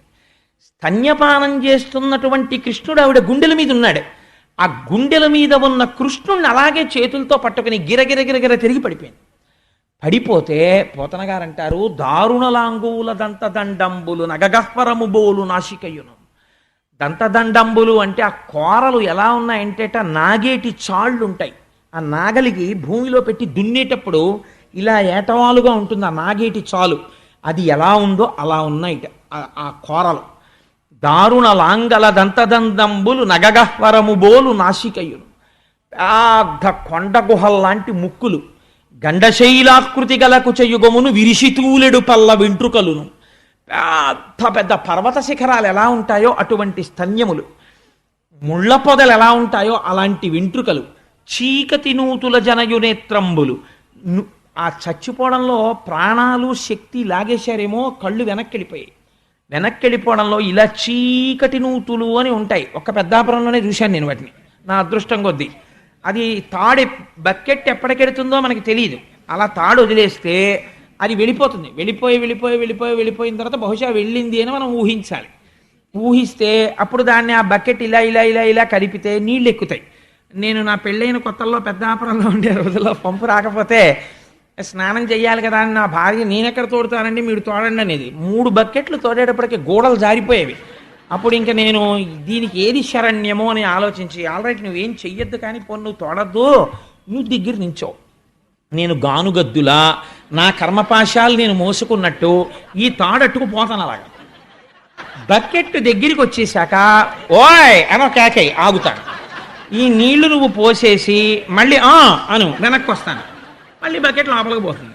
కాబట్టి ఎందుకని దాని లోతు ఎంతో మనకి తెలియదు. పెద్దాపురం లోతులు అలా ఉండేవి. ఆ నూతులు నా జీవితంలో పడిన కష్టం పెద్దాపురంలో. కాబట్టి చీకటి నూతుల జనయునేత్రంబులు. ఆ పూతన యొక్క కళ్ళు చీకటి నూతుల్లో ఉన్నాయిట. గుడ్డెక్కడుందని కనిపెట్టాలి. చీకటి నూతుల జనయునేత్రంబులు. ఇవన్నీ నువ్వు పెద్ద పట్టించుకోకు. చీకటి నూతుల జనయునేత్రంబులు పెనుదిబ్బ పోలెడు పెద్ద పిరుదు. పెద్ద పెద్ద దిబ్బలు ఎంతంత ఉంటాయో అటువంటి పిరుదులతో కూడినదై, ఎండిపోయిన చెరువు ఎలా ఉంటుందో అటువంటి కడుపుతో కదిసి షట్క్రోశ దీర్ఘమై కదిసి చూడ భయదమగుదాని కళేబరము చూచి గోపీజనంబులు గుమికూడి బెగడుచుండిరి మనమున బెదరు కదిరి. ఈ గోపీజనం అంతా శరీరం చుట్టూ నిలబడ్డారు. అయ్య బాబోయ్ ఎంత పెద్ద రాక్షసి, ఎంత పెద్ద రాక్షసి అంటున్నారు. కృష్ణుడు పడిపోయాడని వాళ్ళకి తెలియదు. ఈ యశోదకి తెలుసు, ఆ రోహిణికి తెలుసు. అయ్యో పిల్లాడని పర్వతం ఎక్కినట్టు ఎక్కారు ఆ శరీరం మీదకి భుజాల నుంచి. ఎక్కి వెతుకుతున్నారు ఏడి పిల్లాడని. వాళ్ళ మనస్సులో ఏమిటంటే అంత పెద్ద రాక్షసితో పడిపోయాడు, ఇలా చేతులతో పట్టుకు పడిపోయింది. కాబట్టి పసికూన ప్రమాదం జరిగి ఉంటుంది అని వాళ్ళు అనుకున్నారు.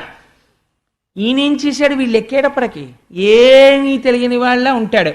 చక్కగా నవ్వుతూ ఇదిగో ఈ వెనకాల ఉన్నాడు కదా, అలా హాయిగా ఆవిడ గుండెల మీద పడుకుని ఏమీ తెలియని వాళ్ళ కాళ్ళు 2 ఆకాశంలోకి ఎత్తి చేతులు ఎత్తి ఓ బోసినవ్వు నవ్వుకుంటూ ఉంగా అంటున్నాడు. వీళ్ళు చూసి పాపం అనుకున్నారు, అయ్యో ఎంత అదృష్టమో పిల్లాడు బతికున్నాడమ్మా అని. నేలంకూలిన మేటి పెన్నురముపై నిర్భీతి క్రీడించు ఓ బాలారమ్మని మూపు చేర్చుకొని సంస్పర్శించి ఆరార్చుతున్ గోలాంగూలము తిప్పి గోరజములం చల్లించి గోమూత్రముంజల్లి తద్బాలాంగంబుల గోమయంబలదిరా 12 నామంబులన్. ఇది భక్తి అంటే.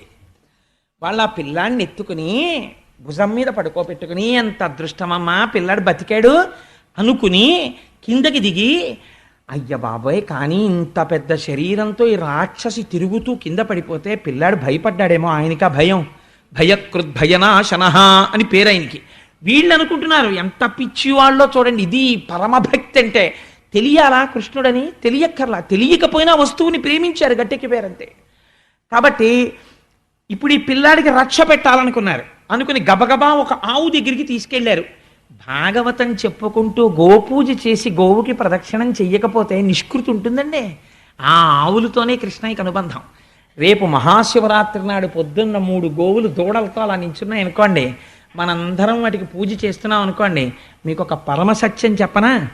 కృష్ణయ్య వచ్చి ఇక్కడే ఉంటాడు. ఎక్కడ ఉన్నాడు? భాగవతం మొదల నుంచి ఇక్కడే ఉంటాడు. అక్కడ ఉన్నాడుగా గురువాయూరప్ప కింద వచ్చి ఇక్కడే ఈ ప్రాంగణంలో తిరుగుతుంటాడు. ఎందుకంటే ఆయనకి నందవ్రజం కనబడుతుంటుంది ఎదురుగుండా ఆవులు దోళ్ళు చూడగానే. వాటికి మనం పూజ చేయగానే పొంగిపోతాడే. అందుకే మహాశివరాత్రి నాడు గోపూజతో ప్రారంభం చేస్తున్నాం కార్యక్రమాన్ని. చక్కగా మనందరం ఆ గోవులకి ప్రదక్షిణం చేద్దాం. మనందరం నందవ్రజంలో గొల్లలం అయిపోదాం, ఏమీ తెలియని వాళ్ళలాగా. కాబట్టి వాళ్ళ ఆ పిల్లాడిని ఎత్తుకుని ఆవు దగ్గరికి తీసుకెళ్ళి ఆవు తోక పిల్లాడి చుట్టూ తిప్పి ఆవు మూత్రం తీసి ఆయన మీద చల్లి, నీ శిరస్సును కేశవుడు రక్షించుగాక, కంఠమును ఏదో హృషీకేశుడు రక్షించుగాక, హృదయమును వామనుడు రక్షించుగాక, గర్భమును మాధవుడు రక్షించుగాక, ఏదో తొడలను స్వామి ముకుందుడు రక్షించుగాక, ఏ నామం పెట్టి చెప్పినా ఆయన పేరే కదండి అడుగిటైనా. కాబట్టి కేశవ, నారాయణ, గోవింద, విష్ణు, మధుసూదన, త్రివిక్రమ, వామన, హృషీకేశ, ఈ 12 నామాలు పెట్టి శరీరంలో ఉన్నటువంటి ప్రధానమైన అంగాలకి పేడ పూస్తూ రక్ష పెట్టారు. ఇవన్నీ ఎవరు? కేశవుడు బాహువులను రక్షించుగాక, గోవిందుడు శిరస్సును రక్షించుగాక అంటే అవన్నీ ఈ కృష్ణుడు కాకుండా ఇంకోళ్ళు ఉన్నారేంటి? ఆయనే. కానీ వాళ్ళ భక్తి అటువంటిది. కాబట్టి పేడతో 12 అంగములకు ఆయనకి రక్ష పెట్టారు.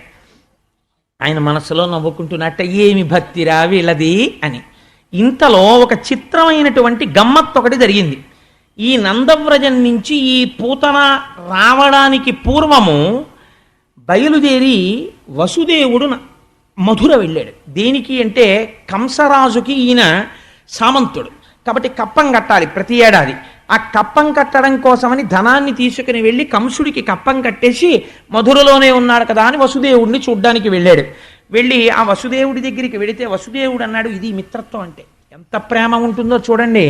ఆయన ఎదురొచ్చి కౌగిలించుకుని అన్నాడు, వసుదేవా, మహానుభావా, చాలా సంతోషమయ్యా, ఇన్నాళ్ళకి ఒక మంచి మాట విన్నానోయ్ నందా, నీకు కొడుకు పుట్టాడు అని విన్నాను. ఎంత ఐశ్వర్యమున్నా పిల్లలు లేని ఇల్లు అసలైన ఐశ్వర్యము లేని ఇల్లే కదా, అందుకని నువ్వు గొప్ప ఐశ్వర్యాన్ని పొందావు, నేను చాలా సంతోషిస్తున్నాను అన్నాడు. అంటే మిత్రత్వం అంటే ఎలా ఉంటుందో చూడండి. వసుదేవుడు అన్నాడు, నిజమేనయ్యా, నువ్వు చాలా గొప్ప మాట మాట్లాడావు. నేను కప్పం కట్టడానికి వచ్చి నిన్ను చూసిపోదామని వచ్చాను. నీకు పుట్టారు 6 కుమారులు. కానీ 6 దుష్టుడైన కంసుడు సంహరించాడు. నీకున్ దేవకికింజనించిన సుతానీకంబు దొట్టోడమున్నీ కంసుడు వధించే, మీ సుతన్ తుదిన్ హింసింప తప్పి తానాకాశంబునకేగ బాలయతి దైవాధీనమాపద్దశన్, శోకం వందు నెతజ్ఞు ఉరడిలు నాసూనుడు నీసూనుడే. ఆయన అన్నాడు, 6 పిల్లల్ని కంసుడు సంహరించాడు. 7వది ఆడపిల్ల. ఆడపిల్లని కూడా దుర్మార్గుడు సంహరించపోతే ఆకాశంలోకి వెళ్ళిపోయింది. కాబట్టి నువ్వేం బెంగ పెట్టుకోకోయ్ వసుదేవా, నా కొడుకు నీ కొడుకే, నాకు కొడుకున్నాడు కదా ఇప్పుడు కృష్ణయ్య, వాడు నీ కొడుకే అనుకో అన్నాడు. అసలు నిజంగా అంతే కదండి, ఈయన ఆయన కొడుకే. అంటే వసుదేవుడు అన్నాడు, ఆయన త్రికాలవేది మహానుభావుడు. మీరు మొదటి నుంచి వింటున్నారు కదా, వసుదేవుడు అంటే ఎంత మాట తప్పని వాడో. ఆ అనుష్ఠాన బలంలోంచి వస్తుంది ఆయన ఓ మాట అంటే, అది సత్యమయ్యే శక్తి. అది అన్నిసార్లు పణం పెట్టరు, కొన్నిసార్లు అనుగ్రహం కలిగితే పణం పెడతారు. అందుకని ఆయన అన్నాడు, నువ్వు కప్పం కట్టావు, నన్ను చూడ్డానికి వచ్చావు, చాలా బాగుంది అక్కడ వరకు, కానీ నందవ్రజంలో ఉత్పాతములు జరగబోతున్నాయి, నువ్వు తొందరగా బయలుదేరి నందవ్రజానికి వెళ్ళిపో అన్నాడు. ఎందుకని ఆయనకి తెలుసు కంసుడు కృష్ణుణ్ణి పరిమార్చాలని ప్రయత్నిస్తున్నాడు. గబగబా బయలుదేరి వచ్చేస్తున్నాడు. వచ్చేస్తుంటే ఈ రాక్షసి యొక్క శరీరం పడిపోయింది. పోతన గారు అంటారు, ఇంకా చంటి పిల్లాడు, నిన్న పుట్టినవాడు ఇవాళ పూతనని సంహరించాడు, ఎంత కష్టమో అని మీరు బెంగపెట్టుకుంటున్నారేమో. విషధర రిపు గమనునికి ని విషగల సకునికి విమల్ల విషశయనునికి విషభమభవ జనకునికి ని విషకుచను విషము కొనుట విషమే తలపన్ అన్నారు. ఎంత చిత్రమైన పద్యం చూడండి. వృత్తానుప్రాస. విషధర రిపు గమనునికిని, విష అంటే విషమును ధరించినటువంటి పాములకు శత్రువైన గరుత్మంతుణ్ణి తన వాహనంగా పెట్టుకున్నవాడికి, విషగల సకునునికి కంఠమునందు హాలాహలమును నిలుపుకున్నటువంటి మహాపురుషుడైన పరమశివుని యొక్క స్నేహితుడికి, విషభమభవ జనకునికి తామర పువ్వు, తామర పువ్వులోంచి పుట్టినవాడు బ్రహ్మ, ఆ బ్రహ్మగారికి తండ్రి అయినవాడు. విషభమభవ జనకునికి విషకుచను విషము కొనుట విషమే తల్లపన్. నీళ్లల్లో పాము మీద పడుకునే అలవాటు ఉన్నవాడికి ఒక స్త్రీ స్తన్యములోంచి వచ్చినటువంటి విషం తాగడం పెద్ద విషయమా? తాగేశాడయా. కాబట్టి ఈ నందాదులు అటువైపు నుంచి వస్తున్నారు. దారిలో అడ్డంగా పడిపోయింది శరీరం. చూశారు. వసుదేవుడు చెప్పింది యథార్థం. చూశావా మహానుభావుడు, బ్రహ్మమును తెలుసున్నవాడు యథార్థం చెప్పాడు. ఉత్పాతం వస్తోంది నందవ్రజంలో అన్నాడు. ఇక్కడ ఈ రాక్షసి పడిపోయింది అని వెంటనే గొడ్డళ్ళు తీసుకొచ్చి ఆ శరీరాన్ని ముక్కలు ముక్కల కింద తెగనరికారు. తెగనరికి ఈ శరీరాన్నంతటినీ ఊరికి దూరంగా తీసుకెళ్లి పెద్ద కుప్ప వేసి ఎండుకట్టెలు తీసుకొచ్చి దాని చుట్టూ పేర్చి తైలం పోసి అగ్నిహోత్రాన్ని వెలిగించారు. సహజంగా ఏమనుకుంటారు, ఆవిడ రాక్షసి, కొవ్వుతో నిండిపోయి ఉంది శరీరం, కాబట్టి అది కాలిపోతున్నప్పుడు దుర్వాసన వస్తుంది అని వెనక్కి తిరిగి వెళ్ళిపోతున్నారు. పోతన గారు అన్నారు, పొగిలి పొగిలి కాలు మగువ దేహము నుండి అగరు పరిమళముల పొగలు వెడలి దేహ కల్మషములు శ్రీహరిముఖమున త్రామబడుట చేసి భువరేణ్య. అగరవత్తులు కాలిపోతుంటే ఎటువంటి సువాసన వస్తుందో పూతన కాలిపోతుంటే అటువంటి సువాసన వచ్చింది. పూతన కాలిపోతే సువాసన ఎందుకు వచ్చింది అంటే, పూతన పాలు తాగేటప్పుడు పాలతో పాటు ఆవిడ శరీరంలో ఉన్న పాపాన్ని కూడా కృష్ణుడు తాగేశాడు, పుణ్యమే మిగిలిపోయింది. అందుచేతనే ఆ శరీరం కాలిపోతుంటే అగరవత్తుల వాసన వచ్చింది అన్నారు. ఇక్కడ పోతన గారు చాలా చమత్కారంతో కూడినటువంటి పద్యాలు కొన్నింటిని వేశారు. ఆయన అంటారు, హరితన మీదన్ కరములు పదములనిడి చన్ను కుడిసి కదిసిన మాత్రం హరిజనని పగిది పరగతి కరిగెను దురితములు బాసిన సురంగనయున్. ఆవిడ తల్లిలా వచ్చింది కానీ తల్లి కాదు, తల్లిలా పాలిచ్చింది కానీ తల్లిలా పిల్లాన్ని పెంచాలని ఇవ్వలేదు, చంపాలని ఇచ్చింది. కానీ తల్లి ఎలా ఒళ్ళో పెట్టుకుంటుందో అలా పెట్టుకుంది, తల్లి ఎలా స్తన్యం నోట్లో పెడుతుందో అలా పెట్టింది, ఎలా పిల్లవాడి తల దగ్గరికి పెట్టుకుంటుందో అలా పెట్టుకుంది. ఇలా పెట్టుకున్నంత మాత్రం చేత కృష్ణుడి కాళ్ళు చేతులు తగిలినంత మాత్రం చేత నిజంగా శ్రీమన్నారాయణుడికి తల్లి ఉంటే ఏ లోకాలకి వెడుతుందో ఆ లోకాలకి పూతన వెళ్ళిపోయింది. ఏం ఆశ్చర్యం అండి.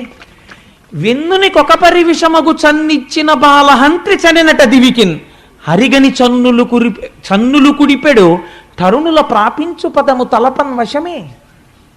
క్వశ్చన్ వేసి వదిలిపెట్టేశారు పోతన గారు. చంపేద్దామని పాలిచ్చినటువంటి పూతన ఊర్ధ్వలోకాలకి వెళ్ళిపోయింది. మరి ఆ పిల్లాడు నా కొడుకు అన్న ప్రేమతో పాలిచ్చినటువంటి తల్లి, ఆ ప్రశ్న మీరు బాగా అర్థం చేసుకోండి, యశోద పేరు వేయలేదు. ఎవరైనా కూడా ఇంట్లో ఒక కృష్ణమూర్తిని పెట్టుకుని మా అబ్బాయి, అమ్మో మా అబ్బాయి అండి కృష్ణయ్య అని ఇన్ని పాలు అక్కడ పెట్టారనుకోండి, అంతే ఆయన స్వీకరిస్తాడు. అమ్మ అయిపోయావు ఆ క్షణంలో నువ్వు. కాబట్టి ఎక్కడికి వెళ్ళిపోయావు నువ్వు అంటే, తరుణుల ప్రాపించు పదము తలపన్ వశమే, మోక్షం వస్తుందని పోతన గారు అనలేదు. వాళ్ళు వెళ్ళే స్థితి నేను చెప్పలేను అన్నారు. అంటే ఎంత గొప్ప స్థితికి వెళ్ళిపోతారో చూడండి అని చిత్రమైన మాట ఒకటి అన్నారు. హరిగని చన్నుల కుడిపెడు తరుణుల పాపించు పదము తలపన్ వశమే హరియారగించుటకు పాల్కురిషడి ధేనువులు ముక్తి కొసల చరించు. అక్కడ పుట్టినటువంటి గోపకాంతలు తెలిసో తెలియకో కృష్ణుడిని చూసి ముద్దుగా, మనం రైల్లో వెళ్ళిపోతుంటే మనదేమో 48వ నెంబర్ బెర్త్ కూర్చుంటాం, 12వ నెంబర్ బెర్త్లో ఒక ఆవిడ కొడుకోడు ఉన్నాడు, వాడు ముద్దులు మూట కడుతూ ఒక 5 ఏళ్ల పిల్లాడు, వాడు నోట్లో పాలతి తెట్టుకుని ఓ చల్లటి పిల్లాడు చక్కగా ఓ నిక్కర్ వేసుకుని ఓ చిన్ని షర్ట్ వేసుకుని మెరిసిపోతూ తాత తాత తాత అంటూ మీ దగ్గరికి వచ్చి మీ తొడ మీద చెయ్యేసి చిత్రంగా ఇలా మొహం వంక చూస్తూ పిల్లల పరిశీలన చిత్రంగా ఉంటుంది. మా తాతగారు అనుకుంటాడో ఏమిటో తాత అంటూ ఇలా చూస్తున్నాడు. చూస్తుంటే మీకు అబ్బా ఎంత బాగున్నాడో పిల్లాడని దానా అని తొడ మీద కూర్చోబెట్టుకుంటారు, బుగ్గలు నిమురుతారు. ఇదేంటి నీ పేరేంటి అంటారు. వాడికి ఇంకా చెప్పడం రాదు. వాడు అలాగే విచిత్రంగా చూస్తూ ఒకసారి ఇలా అని ఈయన గడ్డం ఏమిటో ఇంత గరుగ్గా ఉందని చెయ్యి వెనక్కి తీసి అంటాడు. అంటే ఈ వేళ్ళు ఆయన ఇలా నిమురుతాడు. దీనికి మౌన భాష ఎంత ప్రేమ ఉంది చూడండి. అందులో ఏ అనుబంధం ఉండాలి ఈ సందర్భానికి? ఏ సంబంధం లేదు, కానీ ప్రేమ. అలా నందవ్రజంలో ఉన్నటువంటి గోపకాంతలు కృష్ణుణ్ణి పిలిచి పాలు ఎందుకు ఇచ్చారు తాగమని? వాళ్ళు తల్లులు కానక్కర్లేదు. ఆ పిల్లవాణ్ణి చూడగానే తల్లి భావన కలిగినది.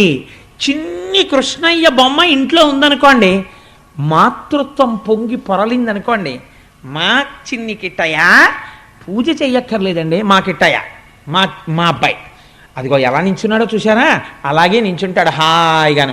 అలా నించోపోతే నాన్నగారు ఇప్పుడే వచ్చారు ఆఫీస్ నుంచి, నువ్వు వెళ్ళి కాసిన రస్కులు తెచ్చిపెట్టలేండి నాకు, చూడు పాపం మళ్ళీ నాన్నగారు స్కూటర్ వేసుకెళ్ళారు అందనుకోండి. ఆ ఇంటి యజమాని భార్య ఏదో నిజంగా కృష్ణుడిని చూసి అలా అనుకుందనుకోండి, ఆ క్షణంలో ఆవిడ కృష్ణుడికి యశోదయ్య కూర్చుంది.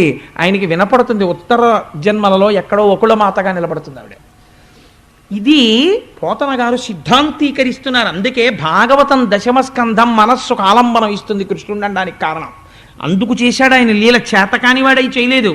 కాబట్టి ఇప్పుడు ఏమైంది, ఆడవాళ్ళు మాతృత్వం ఉంటుంది కాబట్టి వాళ్ళు పాలిస్తే వాళ్ళ స్థితికి వెళ్ళిపోతారు. నేను కాదన్నా.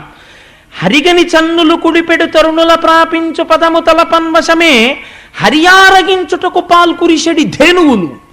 ఆవులు వాటికి మనస్సు లేదంటే అవి మనుష్యులు కావు, అవి స్త్రీలు కావు. అటువంటి ఆవు కృష్ణుడు పుట్టగానే పొంగిపోయి షేరు పాలిచ్చే ఆవు 2 షేర్ల పాలిచ్చింది. ఆవుకి మోక్షమే, గోపకాంతలకి మోక్షమే, కన్నతల్లికి మోక్షమే, సంపుదామని వచ్చిన పూతనకి మోక్షమే. నేను ఒప్పుకోనన్నారు పోతన గారు. ఒప్పుకోకపోతే పోనీ మీరు చెప్పండి మోక్షం కన్నా పైనే ఉందో అంటే పోతన గారు అన్నారు, ముక్తి కొసల చెరించున్. వీళ్ళందరూ మోక్షం పొందితే మోక్షానికన్నా చివరి ఇంకేమైనా ఉందేమో నాకు తెలియదు, కాబట్టి మోక్షం చివర్ల ఈ ఆవులు తిరుగుతూ ఉంటాయి. అంటే ఆ ఆవులు అన్నిటికన్నా అధికమైనటువంటి స్థితిని పొంది ఉన్నవి కృష్ణుణ్ణి సేవించుకుని. అవే మనని అనుగ్రహించడానికి ఆ అంశ ప్రవేశించి మహాశివరాత్రి నాడు వచ్చి వేదిక మీద దర్శనం ఇవ్వబోతున్నాయి. ఖచ్చితంగా కృష్ణుడు పంపబోతున్నాడు. వస్తాయి, ఆవులే వస్తాయి, ఆ అంశతో వస్తాయి. నాకు ఇక్కడ విశ్వాసం ఉంది. వాటి ప్రదక్షిణం కృష్ణ పరమాత్మకి పాలిచ్చిన ఆవులే ఆవులు. కాబట్టి ఇది ఈ మాట పోతన గారు చెప్తున్నారు. ఇప్పుడు ఇది పూతనా సంహార ఘట్టము అంటారు దీన్ని. అయితే నేను అంటాను, పూతనా సంహార ఘట్టమును మీరు విన్నారు, దీనికి తాత్వికమైనటువంటి పరిశీలనము ఏమైనా ఉంటుందా అంటే పరమ యథార్థమైన పరిశీలనం ఒకటి ఉంటుంది. మీకు భాగవతం దశమస్కంధం ఉపనిషత్తు జ్ఞానం, పైన కథ ఒకటే నాకు అర్థమైందండి, నాకు తత్వం అర్థం అవ్వట్లేదు, ఏమీ బెంగలేదు. మీరు అలా కృష్ణుణ్ణి మనసులో దర్శనం చేసి పొంగిపోయిన ఫలితం వచ్చేస్తుంది. ఆంతరము తెలిసిందనుకోండి, జీవితాంతం నిలబడిపోతుంది. భక్తిగా కూడా నిలబడచ్చు, నేను కాదన్నాం. కానీ ఇందులో తత్వం మీరు ఒక్కసారి పరిశీలన చేయండి. ఒక ఆశ్చర్యకరమైనటువంటి విషయం ఉంటుంది. ఆవిడ పేరు ఏమిటి? పూతన. పూతన అంటే అమరకోశం ఏమని చెప్పిందో తెలుసా అండి? పునాతి దేహం పూతన అంటే దేహమును పవిత్రముగా చేయున్నది, దానికి పూతన అని పేరు. ఏమిటి దేహమును పవిత్రముగా చేయున్నది అంటే, నేను చాలా తేలికగా మీకు అర్థం అవ్వడం కోసమని ఒక ప్రయత్నం చేస్తాను. మీరందరూ ప్రాజ్ఞులు, తెలుసున్నవారే, నేను ఏదో అవివేకంతో అలా అంటుంటానంతే. మనం ఒక మాట అంటుంటాం, కోటేశ్వరరావు గారు ఎవరు అన్నారు అనుకోండి, నేను అంటాం. నేను అని ఇలా అనగానే ఒకరు నా దగ్గరికి వచ్చి కోటేశ్వరరావు గారు ఎవరు అనగానే ఇలా అని ముందు మీ చెయ్యి కదిలింది కదా, ఇది కోటేశ్వరరావు గారు అన్నమాట అన్నారు అనుకోండి. కాదండి, ఇది నా చెయ్యి అంటాను. ఇప్పుడు నేనెవరు? ఇలా అన్నాను కదా, అప్పుడు నా దృష్టిలో ఇదంతా నేను. కానీ ఇప్పుడు మీరు వచ్చి ఇది మీరా అని అడిగారు అనుకోండి, కాదు, ఇది నా చేయి. ఇది మీరా, ఇది నా కాలు. ఇది మీరా, కాదు ఇది నా కడుపు. ఇది మీరా, ఇది నా గుండె. ఇది మీరా, కాదు ఇది నా తలకాయ. మరి నువ్వెవరు? నాకు తెలియదు. అదే పెద్ద జ్ఞానం కదా. అసలు ఆ నువ్వెవరు? నేనంటున్నది ఏది? అంటే తెలియక ఆ నేనుని చీకటితో కప్పేశాం అజ్ఞానంతో. అదే పూతన. అంటే అవిద్య, అసలు నేను తెలియకుండుట. అసలు నేను తెలియకపోతే ఎవరు వస్తారు? దాన్ని పూర్తి చెయ్యాలి కాబట్టి ఇది వస్తుంది. ఇదేమిటి? ఇది పూతన. ఇప్పుడు ఏం చెప్తుంది? ఇదే నేను అంటుంటుంది. ఈ నేనుకి ఏమవుతుంది? నాది పక్కన చేరుతుంది. ఇదో అబద్ధం కదండి, దీనికి ఇంకో అబద్ధం తోడవుతుంది. అబద్ధమైన దానికి ఇంకో అబద్ధం చుట్టాం నాది అంటుంది. దీనికి అస్తిత్వం లేదు. దీనికే సత్యం కాని దానికి మళ్ళీ ఇంకో అసత్యాన్ని దీనికి కలుపుకుంటుంది. ఎంత చిత్రంగా ఉంటుందో తెలుసా అండి? వేదాంతం ఎంత ఘనంగా మాట్లాడుతుందంటే, ఒక ఇంటిని చూపించి అంటాడు ఇది నా ఇల్లు అంటుంటాడు.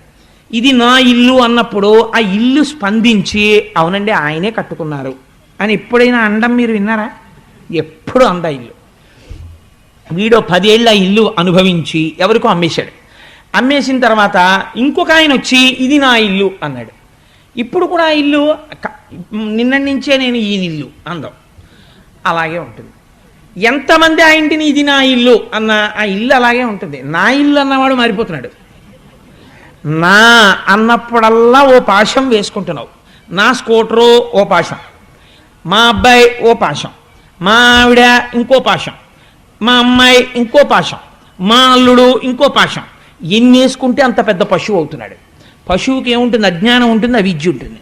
ఈ నేను నాది ఈ రెండే దానికి ఉండే 2 స్థానాలు. ఇప్పుడు ఇందులోంచి ఏమిస్తుంది? విషయములను ఇస్తుంది. విషయమే విషము. విషయములు అనగా ఏమి? దేహం ఎప్పుడు ఏం కోరుతుందండి? సుఖాన్నే కోరుతుంది. ఏమంటే ఒక్కపోతగా ఉంది, ఆ ఫ్యాన్ అడి తిరిగిపోతుంటుంది, ఇటు తిప్పితే బాగుండండి అనిపిస్తుంది. ఎందుకని?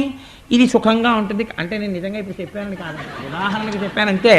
కానీ దానికి కృతజ్ఞతాభావం ఎక్కువ. చెప్తున్న వాడికి ఎందుకు? పాప అది రికార్డ్ చేసే వాళ్ళకి తగలాలనుకుంటుంది. దాని అనుబంధం వేరు.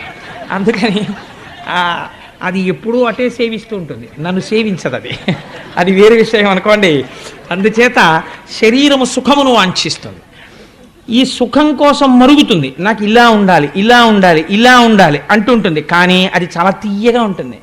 కానీ అది విషయము విషము చంపడానికి పనికొస్తుంది. ఎప్పటికీ స్వస్వరూపం తెలియదు. తెలియకుండా ఈ అబద్ధంలోనే చచ్చిపోతాడు. మరి ఈ అబద్ధంలో చనిపోకుండా దీన్ని ఏమైనా చెయ్యగలమా? మరి అలాంటప్పుడు ఇంకా ఇది ఎందుకు వచ్చినట్టు? అసలు ఇది ఎందుకు? దీంతో ఉన్న ఈ అనుబంధాలు ఎందుకు? మరి ఈ కొడుకు ఎందుకు? ఈ కూతురు ఎందుకు? ఈ భార్య ఎందుకు? ఎందుకు పెట్టినట్టు ఈశ్వరుడు? అంటే ఒక్కటే అర్థం చేసుకో. ఏమిటది అంటే, దీంట్లో వెనకటికి నేను ఒక చిత్రమైనటువంటి విషయం విన్నాను. నేను ఒకసారి డాక్టర్ గారి దగ్గరికి వెళ్ళాను పెద్దాపురంలో. వెడితే ఒక అతను, డాక్టర్ గారు ముందు నన్ను పంపించండి, నా తల తిరిగిపోతోందని ఇలా పట్టుకుని కిందడిపోతూ మీదడిపోతూ తీసుకొచ్చారు. తీసుకొస్తే బాబాయ్ ఆయన్ని తీసుకెళ్ళండి అలా పడిపోతున్నాడు అంటే తీసుకెళ్ళేటప్పటికి నేను అక్కడ చూపించుకోవడానికి ఆయన ముందు కూర్చుని ఉన్నాను డాక్టర్ గారి దగ్గర. ఈ తీసుకొచ్చిన ఆయన్ని చూడగానే డాక్టర్ గారికి అమ్మాలు లేచిపోయి ప్రయారిటీ ఉంటుంది కదా మరి ముందు. గబగబా వెళ్ళి అదే పొద్దున్నే కదా వచ్చావు, మళ్ళీ గంటలు వచ్చావు, ఏమైందన్నాడు. అంటే వాడు తల తిరిగిపోయి పడిపోతున్నవాడు అన్నాడు, డాక్టర్ గారు మీరు దగ్గుమంది ఇచ్చి 3 పూట్ల 2 చెంచాలు వేసుకో, ఓ 3 రోజుల్లో తగ్గిపోతుంది అన్నారు కదా. 3 పూట్ల 2 చెంచాలు వేసుకుంటే 3 రెళ్ళు 6, 3 రోజులు 3 ఆరులు 12 చెంచాలు 3 రోజుల తర్వాత తగ్గించుకోవడం ఎందుకు? 12 చెంచాలు ఇప్పుడు దీనికి తాగేస్తే 10 నిమిషాల్లో తగ్గిపోతుంది కదా అని 12 చెంచాలు ఇప్పుడే పుచ్చుకున్నాను, తల తిరుగుతోందండి అన్నాడు. 3 రోజులు 3 పూట్ల పుచ్చుకుంటే మిల్లిగా వ్యాధి తగ్గుతుంది, కానీ ఒక్కసారి 12 చెంచాలు ఇచ్చుకుంటే దగ్గు తగ్గదు, తల తిరుగుతుంది. అలా మనకి ఎంత మోతాదులో ఏది అవసరమో దాన్ని శుద్ధి చేసి డాక్టర్ గారు ఇస్తారు. మనం తాగితే విషం, డాక్టర్ గారు దాన్ని శుద్ధి చేసి ఇంత మోతాదులో పుచ్చుకో అన్నారు అనుకోండి, అది ఏమవుతుంది? అమృతం అయిపోతుంది. శరీరంలో ఉన్న రోగాన్ని తీసేస్తుంది. ఒక్కొక్కసారి చిత్రంగా ఉంటుంది ప్రపంచంలో. ఆరోగ్యంగా ఉన్నవాడు పొరపాటునది వేసుకున్నాడు అనుకోండి, అనారోగ్యం వస్తుంది. అనారోగ్యంగా ఉన్నవాడు వేసుకున్నాడు అనుకోండి, అనారోగ్యం తగ్గుతుంది. ఎందుకు అలా జరుగుతుంది అంటే, డాక్టర్ గారు చెప్తే అది విషముగా ఉన్నది ఔషధంగా పనిచేస్తుంది. అది డాక్టర్ గారి చేతిలో ఉంది. విషయములను అనుభవించవచ్చు, తప్పు లేదు. వేదం ఏం చెప్పిందో అవి అనుభవించవచ్చు. గృహస్థాశ్రమంలోకి వెళ్ళవచ్చు, భార్యతో ఉండవచ్చు, బిడ్డలను కనవచ్చు, మధురాన్నమును తినవచ్చు, ఇవన్నీ చెయ్యవచ్చు. ఎప్పుడు నీకు ఒక్కటి తెలియాలి. ఏమిటి తెలియాలి? డాక్టర్ గారి ప్రిస్క్రిప్షన్తో తినాలి ఇవన్నీ. ఎవరా డాక్టర్ గారు? కృష్ణం వందే జగద్గురుం, ఆయనే డాక్టర్ గారు. ఎలా చెప్పాలి? ఏది తిన్నా కృష్ణ నాకు ఓ మంచి పంచి ఇచ్చావు అనుకుని కట్టుకో, కృష్ణ నాకు ఓ మంచి లాల్చీ ఇచ్చావు అనుకుని వేసుకో, కృష్ణ నువ్వు నాకు భాగవతం చెప్పుకునే అదృష్టం ఇచ్చావు అనుకుని చెప్పుకో, కృష్ణ నాకు కొడుకుని కూతుర్ని ఇచ్చావు అనుకుని నీ కొడుకుని కూతుర్ని ప్రేమించు, కృష్ణ నాకు అనువర్తించి నాతో సమానంగా నన్ను ధర్మపదంలో నడిపించే భార్యనిచ్చావు అనుకుని హాయిగా భార్యతో ఉండు, కృష్ణ నాకు ఇవాళ మధురాన్నం ఇచ్చావు అనుకుని తిను. ఇవి విషయములు కావు, నీ పట్ల అమృతములైపోతాయి. ఎందుకని? అక్కడ శుద్ధి జరుగుతోంది లోపల. శుద్ధి లేకుండా తిన్నావు విషమైపోతుంది. ఇప్పుడు తెలిసో తెలియకో ఎవరికి ఇచ్చింది? కృష్ణుడికి ఇచ్చింది. విషమామృతం అయిపోయింది అంతే. నీవు కూడా అన్ని ఈశ్వరుడికి చెప్పి తింటం అలవాటైతే అది అమృతం అవుతుంది. చేతకాని వాళ్ళు ఒక మాట అడుగుతూ ఉంటారు, ఎందుకండి నైవేద్యాలు ఇవన్నీ ఈశ్వరుడు తిన్నాడా, ఆ పేరు చెప్పుకుని వీళ్ళు తినడానికి అంటారు. ఆ పేరు చెప్పుకుని వీళ్ళు తినడానికి కాదు, ఇలా వెర్రి మాటలాడేవాడి మనస్సు మారడానికి ప్రసాదంగా ఇస్తారు. అది తింటుంటే వీడి మనస్సుకు పట్టిన కిలిం వదులుతుంది. ఇత్తడి పళ్ళానికి కిలుం పట్టేస్తే ఒక్కసారి చింతపండు అట్టుకెళ్ళి ఇలా తగిలిస్తే విరిగిపోదు, పట్టి బాగా తోమాలి. రోజు ఇంతంత ప్రసాదం వాడికి పెడుతుంటే వదిలిపెట్టేసిన మహాత్ముల యొక్క అనుగ్రహంతో నడిచిన దేవాలయంలో ప్రసాదం వాడికి పెట్టగా పెట్టగా ఆ కిలి వదిలి వాడు కూడా మెరుస్తాడు. అందుకని ప్రసాదం పుచ్చుకోవాలి, ఈశ్వరుడి చుట్టూ ప్రదక్షిణం చెయ్యాలి. ఆ కింద ఉన్న చక్రము యొక్క అనుగ్రహం అన్ని వేపుల్ని వచ్చి మీద పడుతుంది, పడితే అవిద్య తొలగుతుంది. కాబట్టి ఇప్పుడు పూతనా సంహారం ఏమి? విషయం అనుభవించవచ్చు, కానీ చంపడానికి పాలిచ్చినా అమృతమైనది. అలా మీరు ఏదనుభవించినా ఈశ్వరుడికి నివేదన చేసి తీసుకుంటే ఏది? అన్నీ తీసేసుకోవచ్చు కదండి అని చెప్పి ప్రతిదీ ఈశ్వరుడికి నైవేద్యం పెట్టేశానని తాగేస్తే కుదరదు. వేదము ఏది తీసుకోమందో అది మాత్రమే ఈశ్వరుడికి నివేదన చేసి తీసుకుంటే అది మీ పట్ల అమృతముగా మారి మిమ్మల్ని నిలబెట్టగలదు. మనస్సుని దేహముని కూడా శౌచపరచగలదు, ఈశ్వరుడి వైపుకి తిప్పగలదు. ఈ రహస్యాన్ని ఆవిష్కరించడమే పూతనా సంహారమునందు ఉన్న పెద్ద ప్రయత్నం. అందుకే పూతన ఎలా వచ్చింది? అందమైన దానిగా వచ్చింది. ప్రపంచంలో అన్నిటికన్నా అందం ఎక్కడుంది చెప్పండి? తనయందే. ప్రపంచంలో ఎవడైనా నా అంత అందవికారమైన వాడు ఎవ్వడూ లేడు అనుకున్నాడు అనుకోండి, అసలు వాడి ఉత్తర క్షణం జీవించలేడు. ఎంత అందవికారంగా ఉన్నవాడు కూడా అద్దం పెట్టుకుని ఇలా చూసుకుని ఇలా చూసుకుని ఇలా చూసుకుని ఇలా చూసుకుని అబ్బా ఎంత బాగున్నాను అనుకుని కోతికి అద్దం దొరికినట్టు ఇలా ఇలా చూసుకుని పొంగిపోతుంటాడు. ఎవడి రూపం వాడికి అంత సంతోషం. అందుకని పైకి అందంగా ఉన్నట్టుంటుంది ఈ ప్రకృతి వికారమైనటువంటి శరీరము, కానీ దీని యందే ఉండిపోతే అసత్యమైన నేను యందు మీరు ఉండిపోయారనుకోండి, అది అమృతత్వానికి ఇవ్వదు. అసత్యమైన నేను సత్యమును తెలుసుకోవడానికి ప్రసాద బుద్ధితో భక్తి వైపుకి వెళ్ళిందనుకోండి, ఈ భక్తి ఒకనాడు జ్ఞానం అవుతుంది. ఎలా జ్ఞానం అవుతుంది మీరు చెప్పలేరు, ఎప్పుడైనా అవ్వచ్చు. రమణ మహర్షికి అకస్మాత్తుగా అరుణాచలం వెళ్ళొస్తున్నాను అని ఒక ఆయన అన్నాడు, అంతే మారిపోయింది. అదేంటి ఆ మాట అలా ఎందుకు మారుస్తుంది? ఎవరైనా మా ఊళ్ళో కనపడి నన్ను కాకినాడలో అరుణాచలం వెళ్ళొచ్చాడంటే నేను అయిపోయాను, అలాగా నేను అవ్వలేదు. మరి రమణ మహర్షి ఎందుకు అయ్యారు అంటే ఎప్పుడు భక్తి జ్ఞానంగా మారింది. ఈ భక్తి ఎన్ని జన్మలలోది మీకు నాకు తెలియక్కర్లేదు, జ్ఞానంగా మారుతుంది. మారే ముందే ఆయన అరుణాచలం గుళ్ళోకి వెళ్ళి వచ్చి కూర్చుని తపస్సులో కూర్చున్నారు. ఇది భక్తి జ్ఞానముగా పరిణమించుట. ఇప్పుడు ఏమైంది? అసలు నేను ఎక్కడుందో పసిగట్టారు ఆయన. ఇక్కడ ఉన్నది అసలు నేను, దానికి మరణము లేదు అని ఆ అసలు నేను ఎందు నిలబడ్డారు. నిలబడితే ఏమైంది? మోక్షస్థితిని పొందేస్తారు. అంతటా పరివ్యాప్తమైన నేనుని పొందారు. కాబట్టి నువ్వు కూడా అలా పొందాలంటే ఏం చెయ్యాలి? నువ్వు కూడా భక్తితో పూతనా సంహార ఘట్టాన్ని విని ఈ ప్రయత్నం నువ్వు మొదలెట్టాలి. అంతేకాని తిన్నగా వెళ్ళిపోయి అసలు నేను దగ్గర నిలబడతానంటే ఒక్క నాటికి నిలబడలేవు. అది బుకిష్ నాలెడ్జ్ అవుతుందంటే అదో మోహబుద్ధి. కాబట్టి నిన్ను నువ్వు సంస్కరించుకోవాలంటే ముందు భక్తితోనే మొదలెట్టాలి. అది ఎప్పుడు జ్ఞానం అవుతుంది నీకు తెలియక్కర్లేదు. కుక్కర్లో అన్నం ఎప్పుడు ఉడికింది నీకు తెలియక్కర్లేదు. అందుకే ఒక అద్భుతమైన మాట చెప్తారు పెద్దలు. దాని గురించి ఏమంటారంటే అగ్నిహోత్రంతోటే జ్ఞానాన్ని పోలుస్తారు. There is a second, there is a fraction of time which is unknown to you.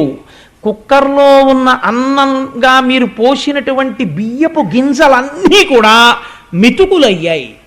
ఎప్పుడయ్యాయి మీకు తెలియక్కర్లేదు. ఏ క్షణంలో మీరు కుక్కర్లో పోసిన బియ్యపు గింజలన్నీ మెతుకులయ్యాయో, మీరు వేసిన పప్పు బద్దలన్నీ ఉడికి పప్పు అయ్యాయో మీకు చెప్పవలసిన అవసరం ఉన్నదా? అక్కర్లేదు. అది ఏదో ఒక క్షణంలో ఉడికే, ఉత్తర క్షణం భోజ్యమైంది, మీరు తినచ్చు ఇంక దాన్ని.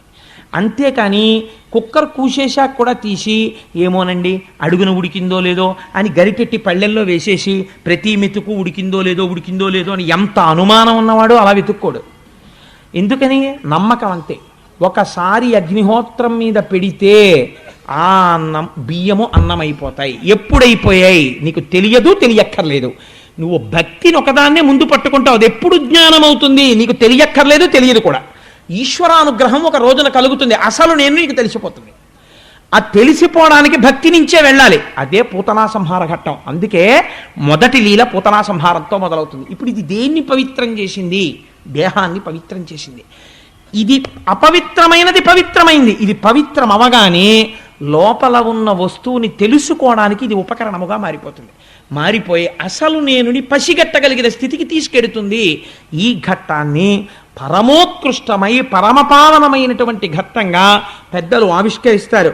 అంతటి మహోత్కృష్టమైనటువంటి పూతనా సంహార ఘట్టాన్ని ఆవిష్కరించి పోతనామాచ్యుల వారు శకటాసుర సంహారం అనేటటువంటి ఘట్టం వైపుకి వెడతారు.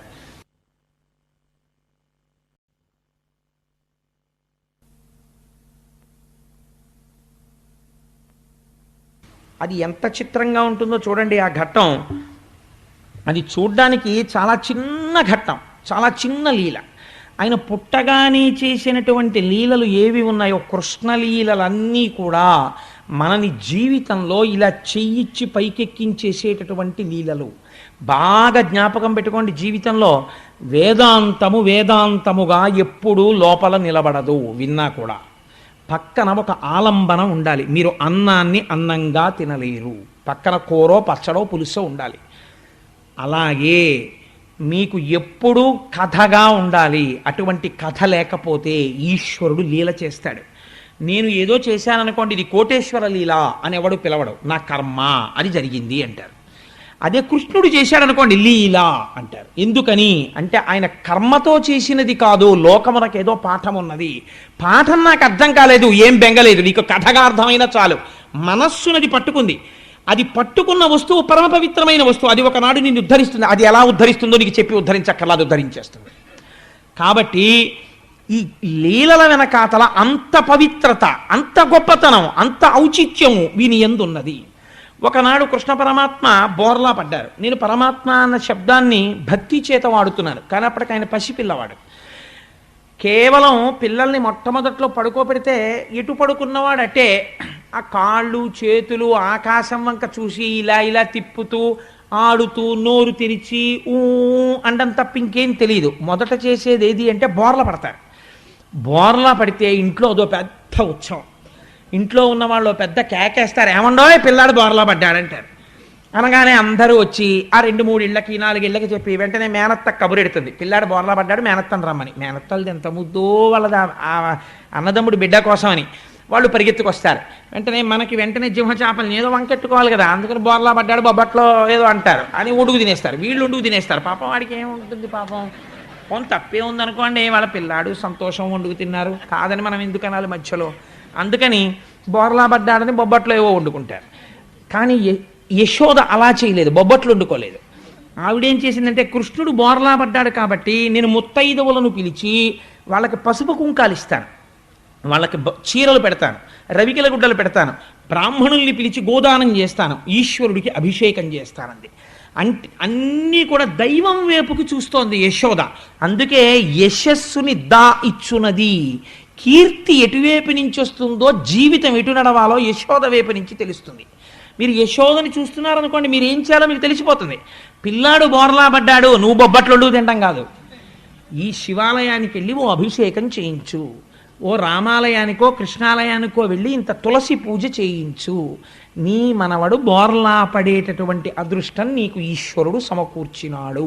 ఒక మంగళప్రదమైన కార్యం నడుస్తోంది, పిల్లవుడు వృద్ధిలోకి వస్తున్నాడు, అది ఈశ్వరానుగ్రహంగా చూడు. అందుకని యశోద వైపు నుంచి చూడాలి. కాబట్టి ఆవిడ ఏం చేసింది, అభిషేకాదులు చేస్తోంది. ఓ ఇంటి నిండా బ్రాహ్మణులు వచ్చారు, పూజలు జరుగుతున్నాయి, నందుడు మంచి సంతోషంగా ఉన్నాడు, ఇంటికి అందరూ వచ్చారు, వాళ్ళతో మాట్లాడుతున్నాడు. అబ్బో మీ పిల్లాడేమిటో పూతన మీద పడిపోయాట, బతికాట అని ఓ కథలుగా చెప్పుకుంటున్నారు. ఇప్పటి నుంచి ఆయన్ని మాత్రం తీసుకెళ్ళి, వాళ్ళది ఏముందండి, చక్కగా వాళ్ళ ఐశ్వర్యం అంతా పశువులు పాడి. అందుకని ఆ ఇంట్లో బీరువాలు లాకర్లు ఇలాంటివి ఉండవు. వాళ్ళ ఐశ్వర్యం అంతా ఏంటంటే పాలకొండలు, పెరుగుకుండలు, నీతి కుండలు. అందుకని ఓ బండి ఇంట్లో పెట్టేశారు. పెట్టేసి ఆ బండి నిండా ఇవన్నీ పెట్టేశారు, అరటి పళ్ళ గెలలు, ఆ పాలకుండలు, పెరుగుకుండలు, నీతి కుండలు ఇవన్నీ దానికి పెట్టేశారు. ఆ బండికి కూడా ఓ తోరణం కట్టేశారు. అక్కడే ఓ మంచం వేశారు, ఆ మంచం మీద ఓ పరుపు వేశారు, ఆ పరుపు మీద కృష్ణుడిని పడుకోబెట్టారు. పడుకోబెట్టి ఉత్సవం అంతా ఎవరి కోసం, ఈయన బోర్లా పడ్డాడు కాబట్టి ఉత్సవంలో పడి ఈయన్ని మర్చిపోయారు.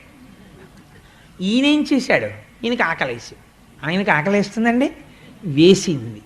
ఎందుకు వేసింది, ఇది మీరు బాగా గుర్తుపెట్టుకోవాలి. ఎవరి కోసం చేస్తున్నారు ఉత్సవం, ఈయన కోసం చేస్తున్నారు ఉత్సవం. మీరు చేసే ఏదైనా ముడిక్కడ పడి ఉండాలి. మొదటి పెట్టి ఇంజన్ వదలకూడదు, మిగిలిన పెట్లన్నీ తిరుపతి ఎడతాయి. మొదటి పెట్టి వదిలేసింది అనుకోండి, ఇంజిన్ ఒకటే పెడుతుంది తిరుపతి.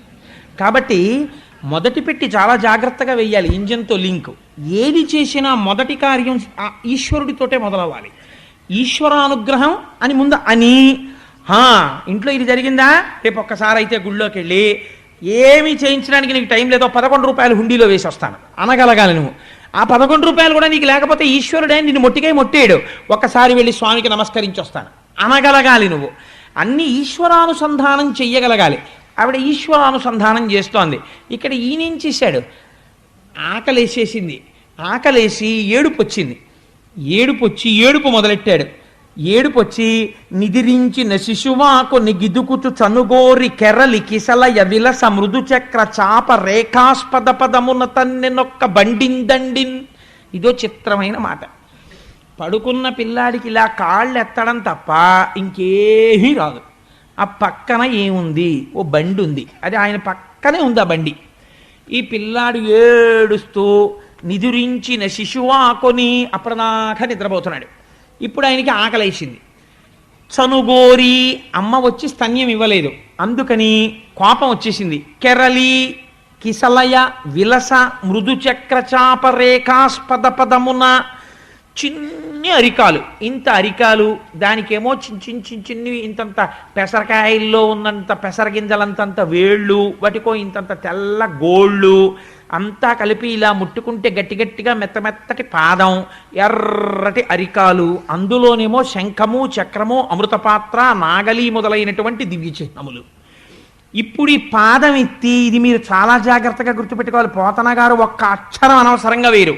మృదు చక్ర చాప రేఖాస్పద పదమున, అటువంటి కాలుతో ఏం చేశాడు, తన్నెనొక్క బండిందన్నాడు. ఇప్పుడు ఈయన బండిందంటే ఎలా తన్నాడంటే గభాలను తనడానికి ఆయన ఏం పెద్ద ఒంట్లో ఓపిక ఉన్నవాడు గాడప్పటికి. పసిపిల్లాడు ఆడుకుంటూ కాళ్ళెత్తడం పిల్లలకు అలవాటు కదా, కాళ్ళెత్తి ఏడుస్తుంటారా, కాళ్ళెత్తడంలో కాలు వెళ్ళి ఇలా బండి తేలింది. తగలగానే బండి ఏమైందిట, శకటము హరిదన్ని నది విప్రకటంబై ఎగసి ఎరుసు భురమున గండ్లున్ వికటంబుగ నేలంబడి అకటాయని గోప బృందమ ఆశ్చర్యపడెన్. ఈయన కాలు తగలగానే ఆ బండి ఆకాశంలోకి ఎగిరిపోయి దాని చక్రాలు ఇరుసు అన్ని ధ్వంసమైపోయి అక్కడి నుంచి కింద పడిపోయింది. ఆ బండి తుత్తునియలైపోయింది. అయిపోగానే ఆశ్చర్యపోయి అక్కడ ఉన్నటువంటి ఈ గోపకాంతలు, యశోద, నందుడు పరుగున అక్కడికి వచ్చారు. ఫంక్షన్ జరుగుతున్నప్పుడు పెద్దవాళ్ళందరూ అక్కడ ఉంటారు, పిల్లలందరూ ఆ చోట గుమిగూడి ఆడుకోవడం మొదలెడతారు. ఈ కృష్ణుడి దగ్గర ఆడుకుంటున్నారు ఈ పిల్లలందరూ. వాళ్ళని అడిగారు వచ్చి, ఏమైందిరా బండి ఎందుకు ఎగిరింది అని అడిగారు. అడిగితే వాళ్ళన్నారు, నిదురించిన శిశువాకుని ఏడ్చిన కాలెత్తి తాకిన ఈ శకటం ఎగిరెను కాని ఏ మూలమున బండియగయదని తద్బాలుని కడ నాడు చుండి పలికిరి శిశువుల్. వాళ్ళకి అబద్ధాలు ఆడడం రాదు పిల్లలు వాళ్ళు. అందుకని నాన్నగారు ఇంట్లో ఉండేవిరే, కాలింగ్ బెల్ మోగుతాను నేను లేనని చెప్పే వాడు గో వెళ్ళి తలుపు తీసి నాన్నగారు లేరని చెప్పేమన్నారంటే నేను వేస్తాడు తలుపు. అలా వాళ్ళకి అబద్ధం చెప్పడం రాదు వాళ్ళకి. అందుకని వాళ్ళు ఏం చేశారు, అవును మేము ఇక్కడే ఉన్నాం, ఇక్కడ ఆడుకున్నాం, మేము చూసాం, ఆయనేమో లేచాడు ఏడిచాడు ఆ పిల్లాడు పాలు కావాలని, ఆ ఏడుస్తున్నాడు వచ్చి చెప్దాం యశోదకు అనుకున్నాం, ఇంతలోకే పంటలు వేసుకుంటున్నాం కదా అని చూసాం, కాలు ఇలా కనిపడి కాలు తగిలి బండి ఎగిరిపోయింది అన్నారు. అంటే వీళ్ళు అన్నారు చూసి, ఏమిట్రా వీళ్ళు మాట్లాడే మాటలు, బాలుండెక్కడ బండి ఎక్కడ, అబోభాగంబుపై ఏర్పడన్ కాలంతన్నుట ఎక్కడాటపడుచుల్ కల్లాడిరి జడ్డుంబల్ కేలోకంబుననైన చెప్పబడునే ఏ చందమోగాక ఎంచాలాపించుతు వ్రేలు వ్రేతలు ప్రభూతాశ్చర్యలై అరందరన్.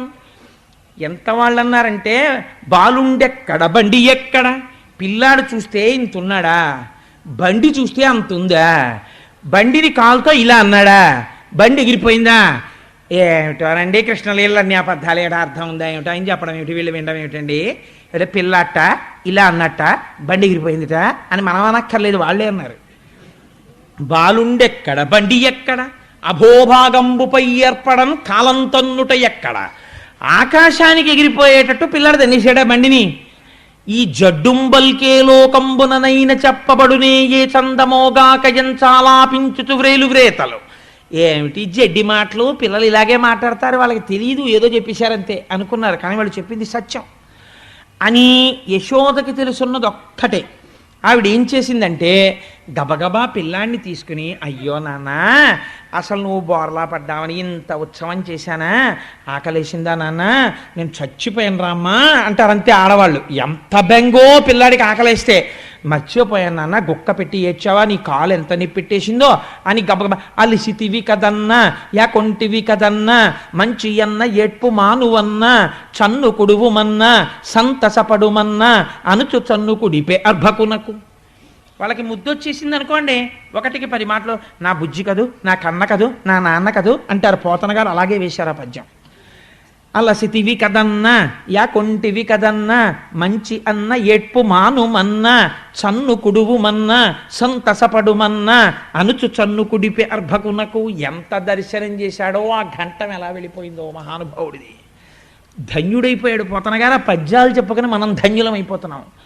నాన్న అలిసిపోయావా, బండికి తగిలిందా నీ కాలు, కాలేం నెప్పట్లేదు కదా, ఏడుస్తున్నావా, నేను అక్కడ ఉండిపోయానా, నాన్న పాలు తాగు నాన్న, నా తప్పు అయిపోయింది నాన్న, ఇంకెప్పుడు నీకు పాలు ఇవ్వకుండా ఎక్కడికి వెళ్ళనే అని ఆ పిల్లాడికి ఎందుకండి అంత ఎక్స్ప్లెనేషన్ అంటే, అది అమ్మ హృదయం, ఆ మాతృత్వానికి ఉన్న గొప్పతనం అది. అందుకే స్త్రీ జన్మకి ఏది సార్థకత, ఆ మాతృత్వమునందు ఆ దేవతాంశ ప్రవేశించినది, పరాభట్టారికా రూపమై నిలబడినది. అందుకనంత గొప్పతనం వచ్చింది స్త్రీకి అని. ఆ పాలు పడితే పరమాత్మ అంతటి వాడు యశోద పాలు తాగేశాడు. ఆ మాటలకి పాలు తాగేసి ఆవిడ ఒళ్ళో పడుకున్నాడు. ఇది చాలా చిన్న లీల. ఇంత చిన్న లీల చాలా తక్కువగా ఉంటుంది, కానీ ఈ లీల వెంటనే 2వ లీల కింద చేశాడు పరమాత్మ. ఎందుకు చేశాడు మీరు గమనించారనుకోండి, చాలా ఆశ్చర్యంగా ఉంటుంది. మనకి ఈ శరీరమును ఈశ్వరుడు ఇచ్చాడు. మీకు కపిల గీత చెప్పినప్పుడు నేను ఒక మాట చెప్పాను, నిన్నటి రోజు కూడా నేను ఒక మాట చెప్పాను. ఆకు పురుగు ఆకు మించి ఇంకొక ఆకు మీదికి వెళ్ళేటప్పుడు ఉపాధిని తన శరీరాన్ని కదిపినట్టు లోపల ఉన్న జీవుడు వేరొక శరీరములోకి ప్రవేశిస్తాడు అని. ఈ శరీరము మనం నిర్మించుకున్నది కాదు, మన తల్లిదండ్రులు నిర్మించినది కాదు. ఇది ఆశ్చర్యం. అసలు అన్నీ నావి నావి నావి అంటాడు. అసలు నావి నేను అని చూపించిన ఇందులో ఏ ఒక్కటి తనది కాదు. ఈ పైన ఉన్న చర్మము తనది కాదు, రక్తము తనది కాదు, మాంసము తనది కాదు, కొవ్వు తనది కాదు, శుక్ల తనది కాదు, మేధ తనది కాదు, ఊపిరితిత్తులు తను తెచ్చుకోలేదు, గుండె తను తెచ్చుకోలేదు, ఏది తను తెచ్చుకోలేదు. ఏది తను తేకపోయినా ఈశ్వరుడు దీన్ని నిర్మాణం చేశాడు. ఈశ్వరుడు దీన్ని ఇంత గొప్ప నిర్మాణం చేసి ఈ దేహాన్ని ఇస్తే, ఈ దేహము దేని కొరకు వచ్చినది, ఇది శకటము. శకటం అంటే బండి. మనం మంచి మోడల్ కారు కావాలని ఈ పెయింట్ ఉండాలి, ఆ పెయింట్ ఉండాలని ఒక కారు కొనుక్కుంటాం.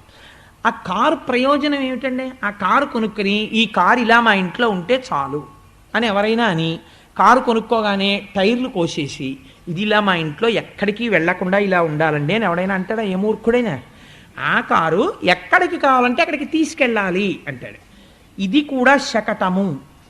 అన్ని శరీరములు శకటములే, ప్రత్యేకించి మనుష్య శరీరము మహోత్కృష్టమైన శకటము.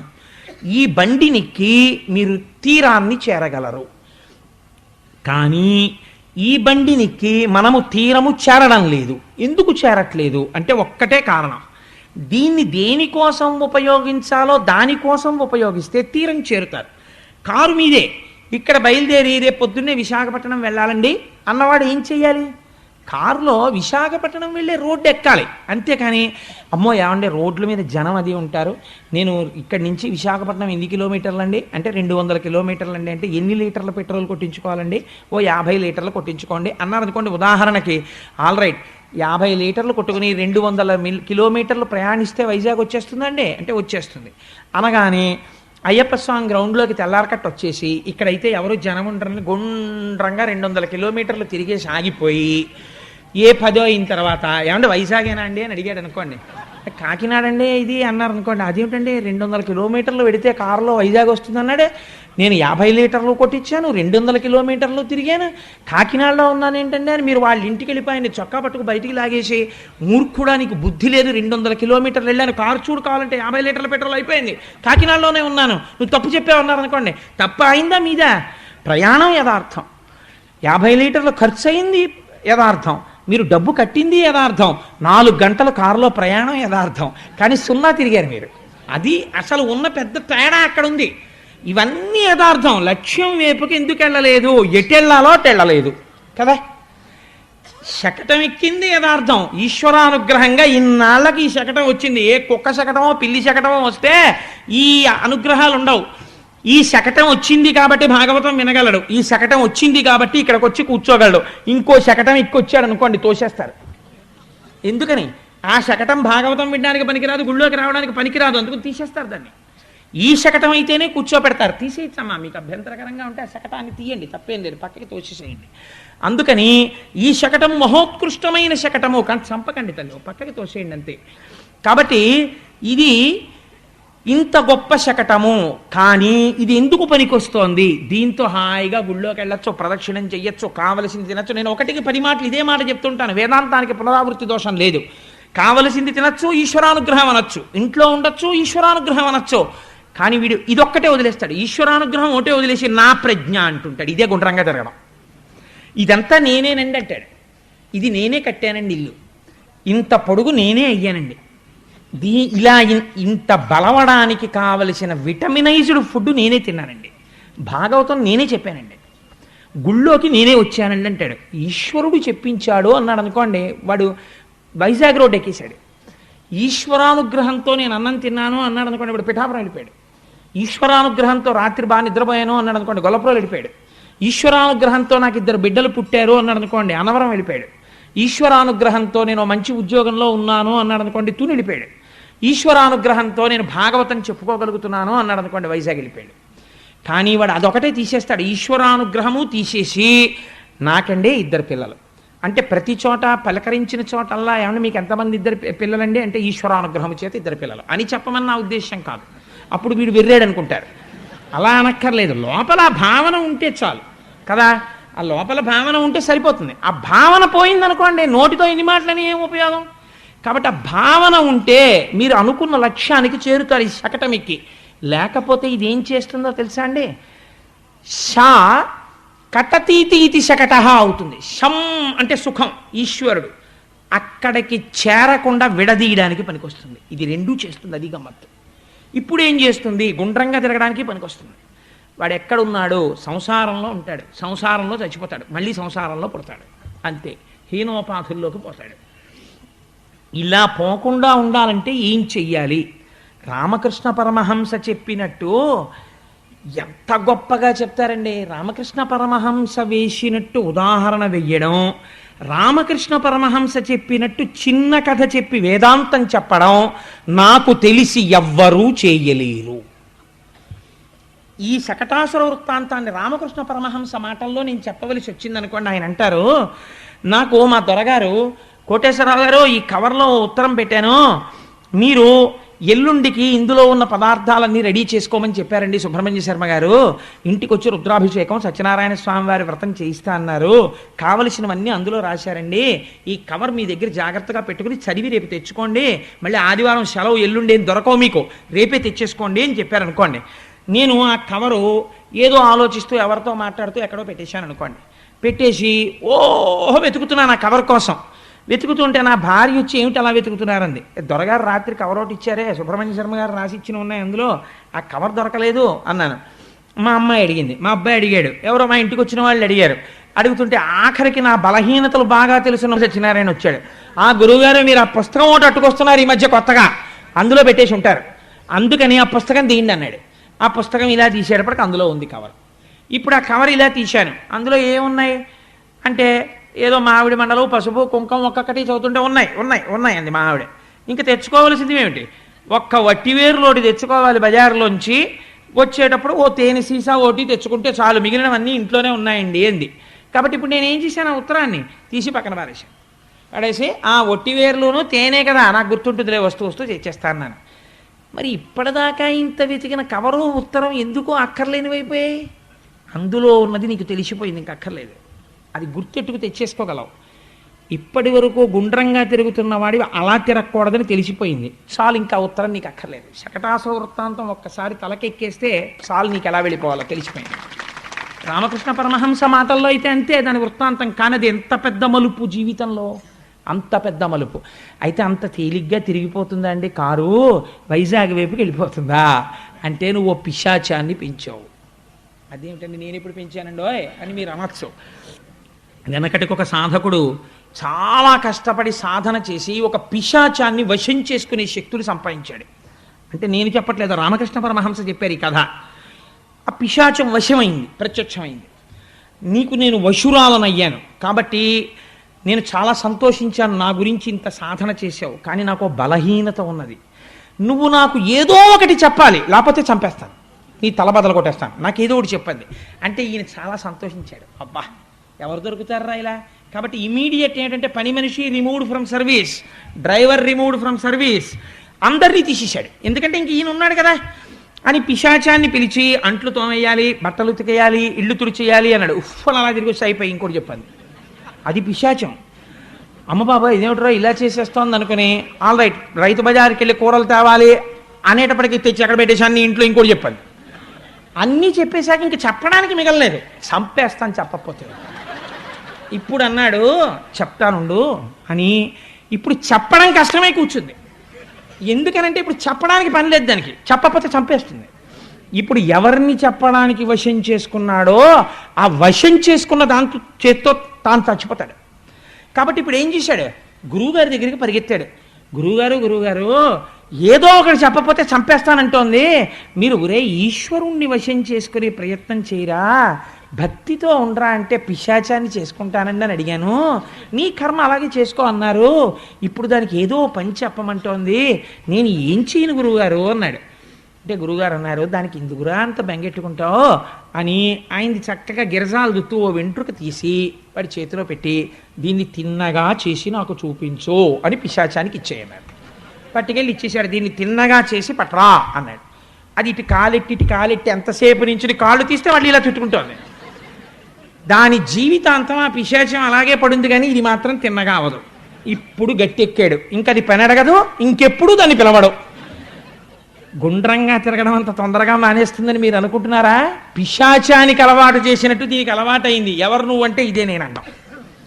దీని సుఖమే చూడ్డం, దీని సుఖమే నిజమైన సుఖం అనుకోవడం, ఈశ్వరుణ్ణి విస్మరించి అన్నీ నా ప్రజ్ఞండం ఎప్పటి నుంచో అలవాటయ్యాయి. అంత తొందరగా ఈ పిశాచం లొంగదు, గురువుగారు అనుగ్రహం కావాలి. ఇప్పుడు ఆ గురువు ఎవరు? కృష్ణం వందే జగద్గురుం. కాబట్టి శకటాసుర సంహారాన్ని కథాభాగంగా విని దేహభ్రాంతిని విడిచిపెట్టి ఈ శకటమును ఎందుకెక్కావో నువ్వు తెలుసుకుంటే ఈ శకటము పవిత్రమైనది. ఇప్పుడు ఈ శకటం ఏం చేస్తుంది? పిశాచము వదిలిపెట్టేస్తుంది, వదిలిపెట్టి వేరే పనిలో పడిపోతుంది. అది ఇంకా ఎందుకని? దానికి ముందు గురువుగారు అనుగ్రహం తగిలింది, అది వెంట్రుకను సవరించడానికి పోయింది. అది ఇప్పుడు ఎక్కడికి వచ్చింది అంటే ఈశ్వరానుగ్రహం ఈశ్వరానుగ్రహం ఈశ్వరానుగ్రహం అంటున్నాడు. అన్నప్పుడల్లా రోడ్డుకి పక్కకి వెళ్ళదు, కారు రోడ్డు ఎక్కేస్తుంటుంది. ఇదొక్కటి అలవాటు చేసేసుకుంటే చాలు. ఈశ్వరానుగ్రహం పక్కవాడిని కొట్టేస్తానండి, అలా ఎందుకు చేస్తావు అంటుంది వెంటనే. అలా చేయనివ్వడు కృష్ణుడు. ఈశ్వరానుగ్రహం పక్కవాడి డబ్బులు కొట్టేస్తానండి అనలేరు మీరు. ఈశ్వరానుగ్రహం వాడిని నాశనం చేసేస్తానండి అనలేరు మీరు. ఏం చేస్తుంది? మిమ్మల్ని సాత్వికమైన ప్రవృత్తిలోకి తిప్పేస్తుంది. ఇప్పుడు ఏమైపోయింది? మీరు ఒక కంఫర్టబుల్ వెహికల్లో కూర్చున్నారు. ఇప్పుడు ఇందులో కూర్చున్నా ఏమీ బాధ లేదు. ఎందుకని? ఎత్ర యోగేశ్వర కృష్ణో ఎత్ర పార్థో ధనుర్ధర తత్ర శ్రీర్విజయో భూతి ధ్రువా నీతిర్మతిర్మమ. డ్రైవర్ సీట్లో ఎవరిని పెట్టేశారు? కృష్ణుడిని పెట్టేశారు. కష్టమే రాని సుఖమే రాని అన్ని సుఖాలు వస్తాయా? కష్టం వస్తుందో నాడు జ్వరం వచ్చింది. వస్తే ఈశ్వర ఏమి నీ అనుగ్రహం, జ్వరాన్ని ఇచ్చావా అంటే ఏదో నేను పెద్ద పాపం చేశాను, పెద్ద కష్టం పెడితే నేను బాధపడిపోతానని జ్వరం ఇచ్చి తీసేసావా ఈశ్వర, నేను ఇలా తిరుగుతున్నానని ఓ 2 రోజులను పడుకోబెడదాం అనుకున్నావా? చాలా సంతోషం. చంద్రశేఖర పరమాచార్య స్వామి వారైతే ఏమన్నారో తెలుసా అండి? పరమాచార్య స్వామి వారికి 104 జ్వరం వచ్చిందో రోజు తెల్లవారకట్ట లేచేటప్పటికి. స్నానం చేసి వచ్చేస్తున్నారు గబగబా. శిష్యులు చూసన్నారు, మహానుభావ 104 జ్వరం వచ్చింది, ఒళ్ళు కాలిపోతోంది, తలస్నానం చేశారేమిటండి అన్నారు. అంటే పరమాచార్య స్వామి అన్నారు, నాకు ఎన్ని జన్మలకో ఈశ్వరుడు పంచాగ్నిహోత్ర తపస్సు చేసే అదృష్టం ఇచ్చాడన్నారు. పంచాగ్నిహోత్ర తపస్సు చేసేవాడు 4 వైపులా అగ్ని పెట్టుకుని సూర్యుడి వంక చూస్తూ తపస్సు చేయాలి. 5 అగ్నిహోత్రాల మధ్యలో ఉంటే ఎలా ఒళ్ళు కాలుతూ ఉంటుందో అలా 104 జ్వరంతో కాలుతోంది. ఇప్పుడు నేను కూర్చుని పంచాక్షరి చేస్తే పంచాగ్నిహోత్ర తపస్సు చేసిన వాడిని, మామూలుగా కాదు, ఇది కూడా చెయ్యి చంద్రశేఖర అని ఈశ్వరుడు నాకు జ్వరం ఇచ్చాడు. ఏమనుగ్రహం నా స్వామిదన్నారు. ఎంత గొప్ప విషయం చూడండి. అంటే ఇప్పుడు ఆయన ఎక్కిన శకటమునకు ఎవరు సారథిగా ఉన్నాడు? కృష్ణ భగవానుడు ఉన్నాడు. ఆయన ఉండగా ఒకటే నమ్మకం, as long as the driver is capable, so long the man sitting in the car will be safe. Sooner the driver is at fault, the next moment the man sitting in the car is going to meet with an accident. అంతే కదండి. కారులో కూర్చున్నవాడు చాలా గొప్ప అధికారి. What if driver బుద్ధి ప్రమాదమునందున్నది. రాకూడని సమయంలో డ్రైవర్కి నిద్ర వచ్చింది. వెనక సీట్లో కూర్చున్న పెద్ద ఆఫీసర్ ఆయన at a pen stroke, medical leave ఇట్లాంటి పరిస్థితుల్లో కూడా ఇవ్వను, వచ్చి డ్యూటీకి జాయిన్ అవ్వు అని ఫైల్ మీద ఒకటికి రాస్తున్నాడు. 104 జ్వరంగా ఉందండి అని డాక్టర్ సర్టిఫికేట్తో పెట్టుకున్నాడు ఒక ఆయన లీవ్ అప్లికేషన్. కుదరదు, services important, you continue in service, after 1 week I will consider as to whether the leave can be granted or not అని రాస్తున్నాడు ఫైల్ మీద. ఈ టైంలో డ్రైవర్కి నిద్ర వచ్చి యాక్సిడెంట్ అయింది. ఈయనకి మెడికల్ లీవ్ ఈయన పైవాడికి గ్రాంట్ చేయాలి. ఎందుకని? ఈయనదా దోషం డ్రైవర్దా? డ్రైవర్ది దోషం, వెహికల్ దోషం కాదు, డ్రైవర్లో తేడా ఉన్నది. డ్రైవర్ నిద్రపోయాడు, వెనకాల కూర్చున్న ఆయనకి ప్రమాదం వచ్చింది. డ్రైవర్ స్థితప్రజ్ఞుడై ఉన్నాడు, 1000 కళ్ళతో చూసి నడిపిస్తున్నాడు. లోపల కూర్చున్న ఆయన పడుకున్నాడు, నిద్రపోతున్నాడు, ఇలా పడుకుని కులుకుతున్నాడు. హాయిగా వెళ్ళిపోతున్నాడు నిద్రపోతూ. హాయిగా అలసట తీర్చుకుని దిగిపోయాడు అవతల స్టేషన్లో. ఎందుకు దిగిపోయాడు? 14 కంపార్ట్మెంట్లుంటే ఏసీ 3 టైర్ ఒకటి, ఓ ఏసీ 2 టైరు, ఓ ఏసీ ఫస్ట్ క్లాసు ఉంటే, ఒక జనరల్ కంపార్ట్మెంట్ ఉంటే, చలిగాలిలో ట్రైన్ వెళ్ళిపోతున్నప్పుడు కిటికీలు వేసేసుకుని అందరూ ఇలా కులుకుతూ ఉంటారు. సరే, బెర్తలు ఉన్న వాళ్ళు హాయిగా నిద్రలో పోతుంటారు. అందులో నిద్రపోకూడని వాళ్ళు 3 ఉంటారు. ఎవరు వాళ్ళు? ఒక డ్రైవరు, ఒక అసిస్టెంట్ డ్రైవరు, ఒక గార్డు. నాకు తెలిసి విజయవాడ రైల్వే స్టేషన్కి ఏలూరు రైల్వే స్టేషన్కి మధ్యలో ఎట్టి పరిస్థితుల్లో కాషన్ ఆర్డర్ ఉండదు. కాబట్టి మన ఇద్దరం 1 గంట నిద్రపోవచ్చులేరా, పడుకో అని డ్రైవరు, అసిస్టెంట్ డ్రైవరు పడుకున్నారనుకోండి, గార్డు కూడా పడుకున్నాడు అనుకోండి, ఎంత ప్రమాదం. వీళ్ళందరూ నిద్రపోవచ్చు, ఇన్ని వేల మంది, వాళ్ళు 3 తెలివేసి ఉంటే చాలు, హాయిగా చేరిపోతారు. డ్రైవరు ఏ బుద్ధి, ఆ బుద్ధి నీదనకుండా కృష్ణపాదాల దగ్గర పెట్టేసి, ఈశ్వరా ఈ శకటాన్ని నేను ఎక్కినందుకు, అంటే ఈ శకటములోనున్న నేను, జీవబుద్ధితో ఉన్న నేను ఆత్మయందు సంగమించి ఇక్కడే యథార్థమైన నేను తెలుసుకోవడానికి ఈ శకటము పనికి రావాలి. ఇదే భోజనం చేస్తే సత్యం తర్తేన పరిశించామి, ఋతం త్వా సత్యేన పరిశించామి అని పొద్దున్న రాత్రి తిప్పడం. సత్యము ఋతమగుగాక, ఋతము సత్యమగుగాక. అసత్యము నుండి అసత్యమునందుండి సత్యమును తెలుసుకోవడానికి అసత్యము పనికి రావాలి. అందుకని అటువంటి శకటమై ఈ శకటము మిమ్మల్ని లక్ష్యాన్ని చేరుస్తుంది. ఎప్పుడు తెలిసి కాని తెలియక కాని పరమభక్తితో భాగవతంలో దశమస్కంధాంతర్గతమైనటువంటి శకటాసుర సంహార వృత్తాంతమును విన్నంత మాత్రము చేత శకటాసురుడు ఇది రాక్షసుడు ఈ బండి ఎప్పుడు ఒక్కసారే ఇదే నేను అన్న భావనతో అన్నీ నేను చేస్తున్నానంటే ఇప్పుడు మీరు ఒక్కసారి తిరగేసి ఆలోచించండి లీలలోకి. యశోద పిల్లాడు బోర్లా పడ్డాడు, ఏం చేసింది అంటే ఇదంతా ఈశ్వరానుగ్రహం అని చెప్పి బ్రాహ్మణులకి దానాలు చేసింది, గోవుల్ని దానం చేసింది, అభిషేకాలు చేసింది, బట్టలు పెట్టింది, పసుపు కుంకాలు ఇచ్చింది, పొంగిపోతోంది. ఏది చేసినా ఈశ్వరుడితో కలుపుతోంది. కలుపుతుంటే ఈశ్వరుడు ఏం చేశాడు? శకటమును తన్నాడు. అంటే ఈ శరీరము దేనికి పనికి రావాలో దానికి పనికొచ్చేటట్టుగా మార్చేస్తున్నాడు. ఆసురీ శకటమును చంపాడు. అంటే దీని ఎందున్న ఆసురీ బుద్ధిని చంపాడు. చంపి ఇది పనికొచ్చే శకటంగా మార్చాడు. అంటే మీరు మార్చుకోలేరు, కానీ ఆయన్ని పట్టుకుంటే ఆయన మార్చగలడు. అన్నిటికీ ముందొక్క ఏది ఇంట్లో జరిగినా ఓ శుభకార్యం జరుగుతుంది, ఓ మంచి మాట వింటాం. ఏది వినకపోతే పొద్దున నిద్ర లేచావు అదే మంచి. ఇంకెంతకన్నా మంగళం ఏంటండి? లేవకపోతే వెళ్ళిపోయాడు నిద్రలో అంటారు. కాబట్టి లేచావు మంగళం. కాబట్టి మంగళం అయినందుకు ఏం చేయాలి? నేను లేచాను, నా భార్య లేచింది, నా పిల్లలు లేచారు, ఇంట్లో ఉండవలసినవన్నీ ఉన్నాయి, రాత్రి అందరం నిద్రపోయినా. కాబట్టి ఈశ్వరుడు మేలు చేశాడు. కాబట్టి నేనేం చేస్తాను? ఒక్కసారి గుళ్ళోకి వెళ్ళి ఒక నమస్కారం చేసి వస్తాను. కాబట్టి ఇప్పుడు ఏమైపోయింది? మీరు కృతజ్ఞతాభావమును ఆవిష్కరించిరి. మీరు అన్నం తింటున్నారు, ఒక్క మాట, పెద్ద మంత్రం అక్కర్లేదండి, పెద్ద మంత్రం రావక్కర్లా. ఉమామహేశ్వర పరబ్రహ్మార్పణమస్తు అంటే నేను అదే అనమని నేను చెప్పను. పేరుతో ఏముంది? లక్ష్మీనారాయణ పరబ్రహ్మార్పణమస్తు. ఏ పేరు చెప్పినా ఒక తత్వానికి అందుతుంది. లక్ష్మీనారాయణ పరబ్రహ్మార్పణమస్తు. లేదు మీకు ఇంకొక నామం ఏదో ఇష్టం, ఆ నామమునకు అర్పణమస్తు అని మీరు దాన్ని అర్పణ చేసేసి ఇది వాడిచ్చిన ప్రసాదము అని మీరు తిన్నారనుకోండి, అంతే, అది లోపలికి వెళ్ళి యజ్ఞ ప్రసాదం అయిపోతుంది. మీరు పడుకుంటున్నారు, 11 మాటలు మీకు ఇష్టమైన నామం చెప్పుకొని ఇంకా తర్వాత మాట్లాడకుండా ఇప్పుడు నేను నిద్రపోతున్న నిద్ర అంతా సమాధి కాపోతోంది, అంటే ఈశ్వరుడి పాదముల దగ్గరకు వెళ్ళిపోతోంది అని మీరు పడుకున్నారు. నిద్రా సమాధి స్థితి, అది సమాధి స్థితి అయిపోతుంది.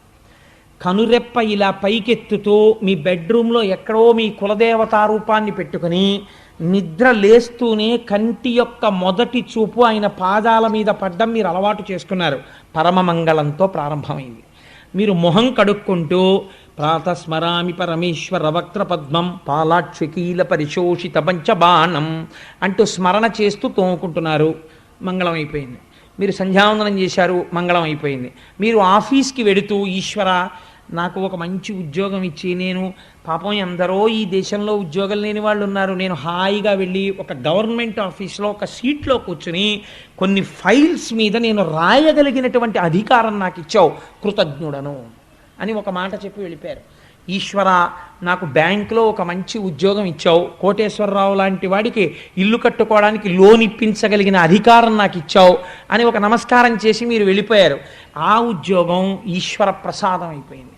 ఏం చెయ్యాలంటే పూజ అంటే అస్తమానం పూజ చేయక్కర్లేదు. పూజ గది ట్రైనింగ్ సెంటర్, ఇది పరంపరగా నడిచిపోతుండాలి. అప్పుడు ఎప్పుడు డ్రైవర్ సీట్లో ఆయనే ఉంటాడు, డ్రైవర్ మారడు.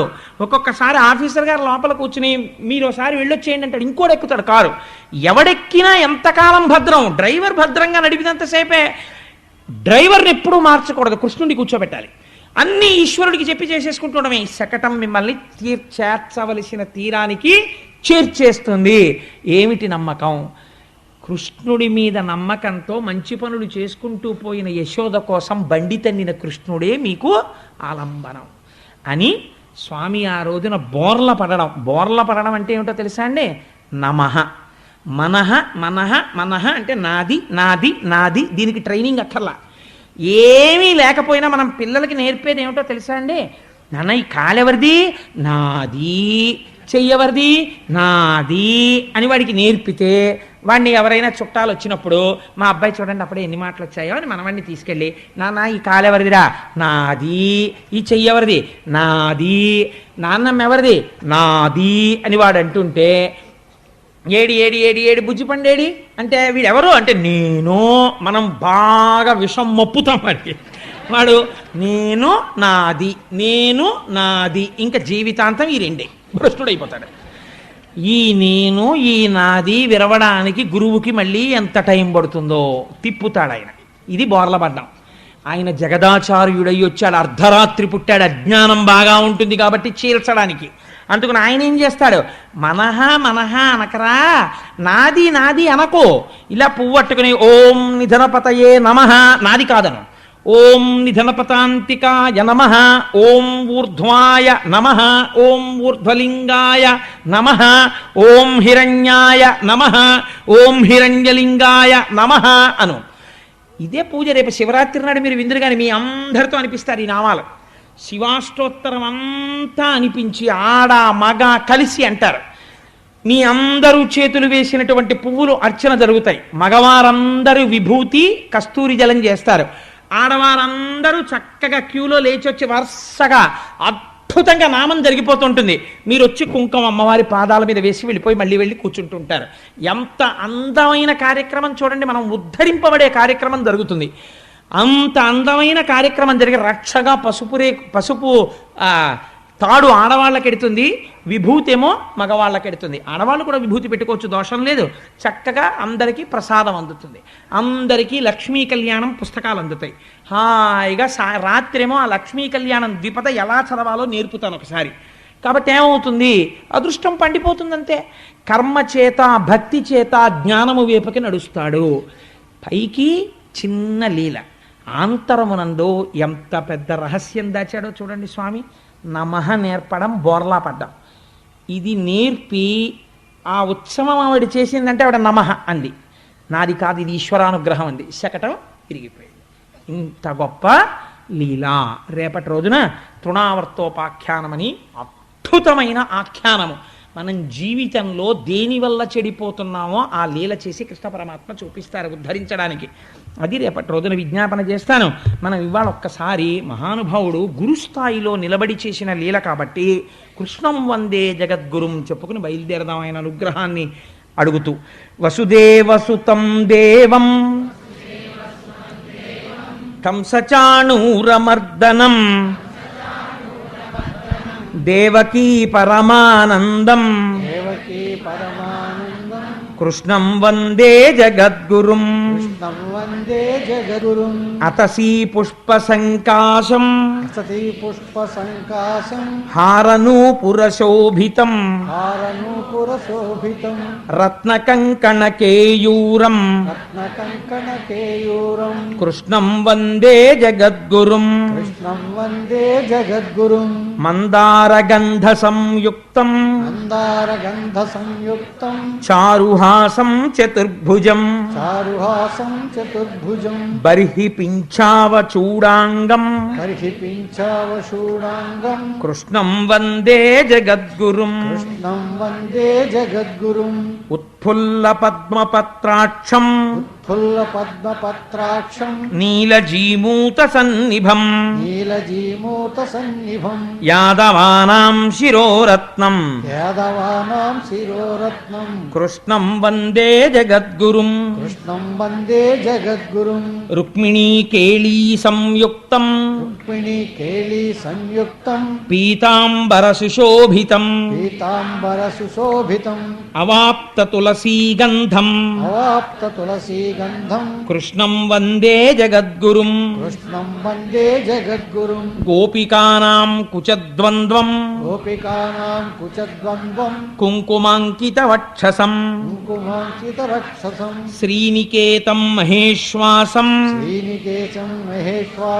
కృష్ణం వందే జగద్గురుం శ్రీవత్సాకం మహోరస్కం వనమాలా విరాజ విరాజితం శంఖచక్రధరం దేవం కృష్ణం వందే జగద్గురుం కృష్ణాష్టకమిదం పుణ్యం ప్రాతరుద్ధాయ యః పఠేత్ కోటి జన్మ కృతం పాపం స్మరణేన వినశ్యతి. సర్వం శ్రీ ఉమామహేశ్వర పరబ్రహ్మార్పణమస్తు. స్వస్తి.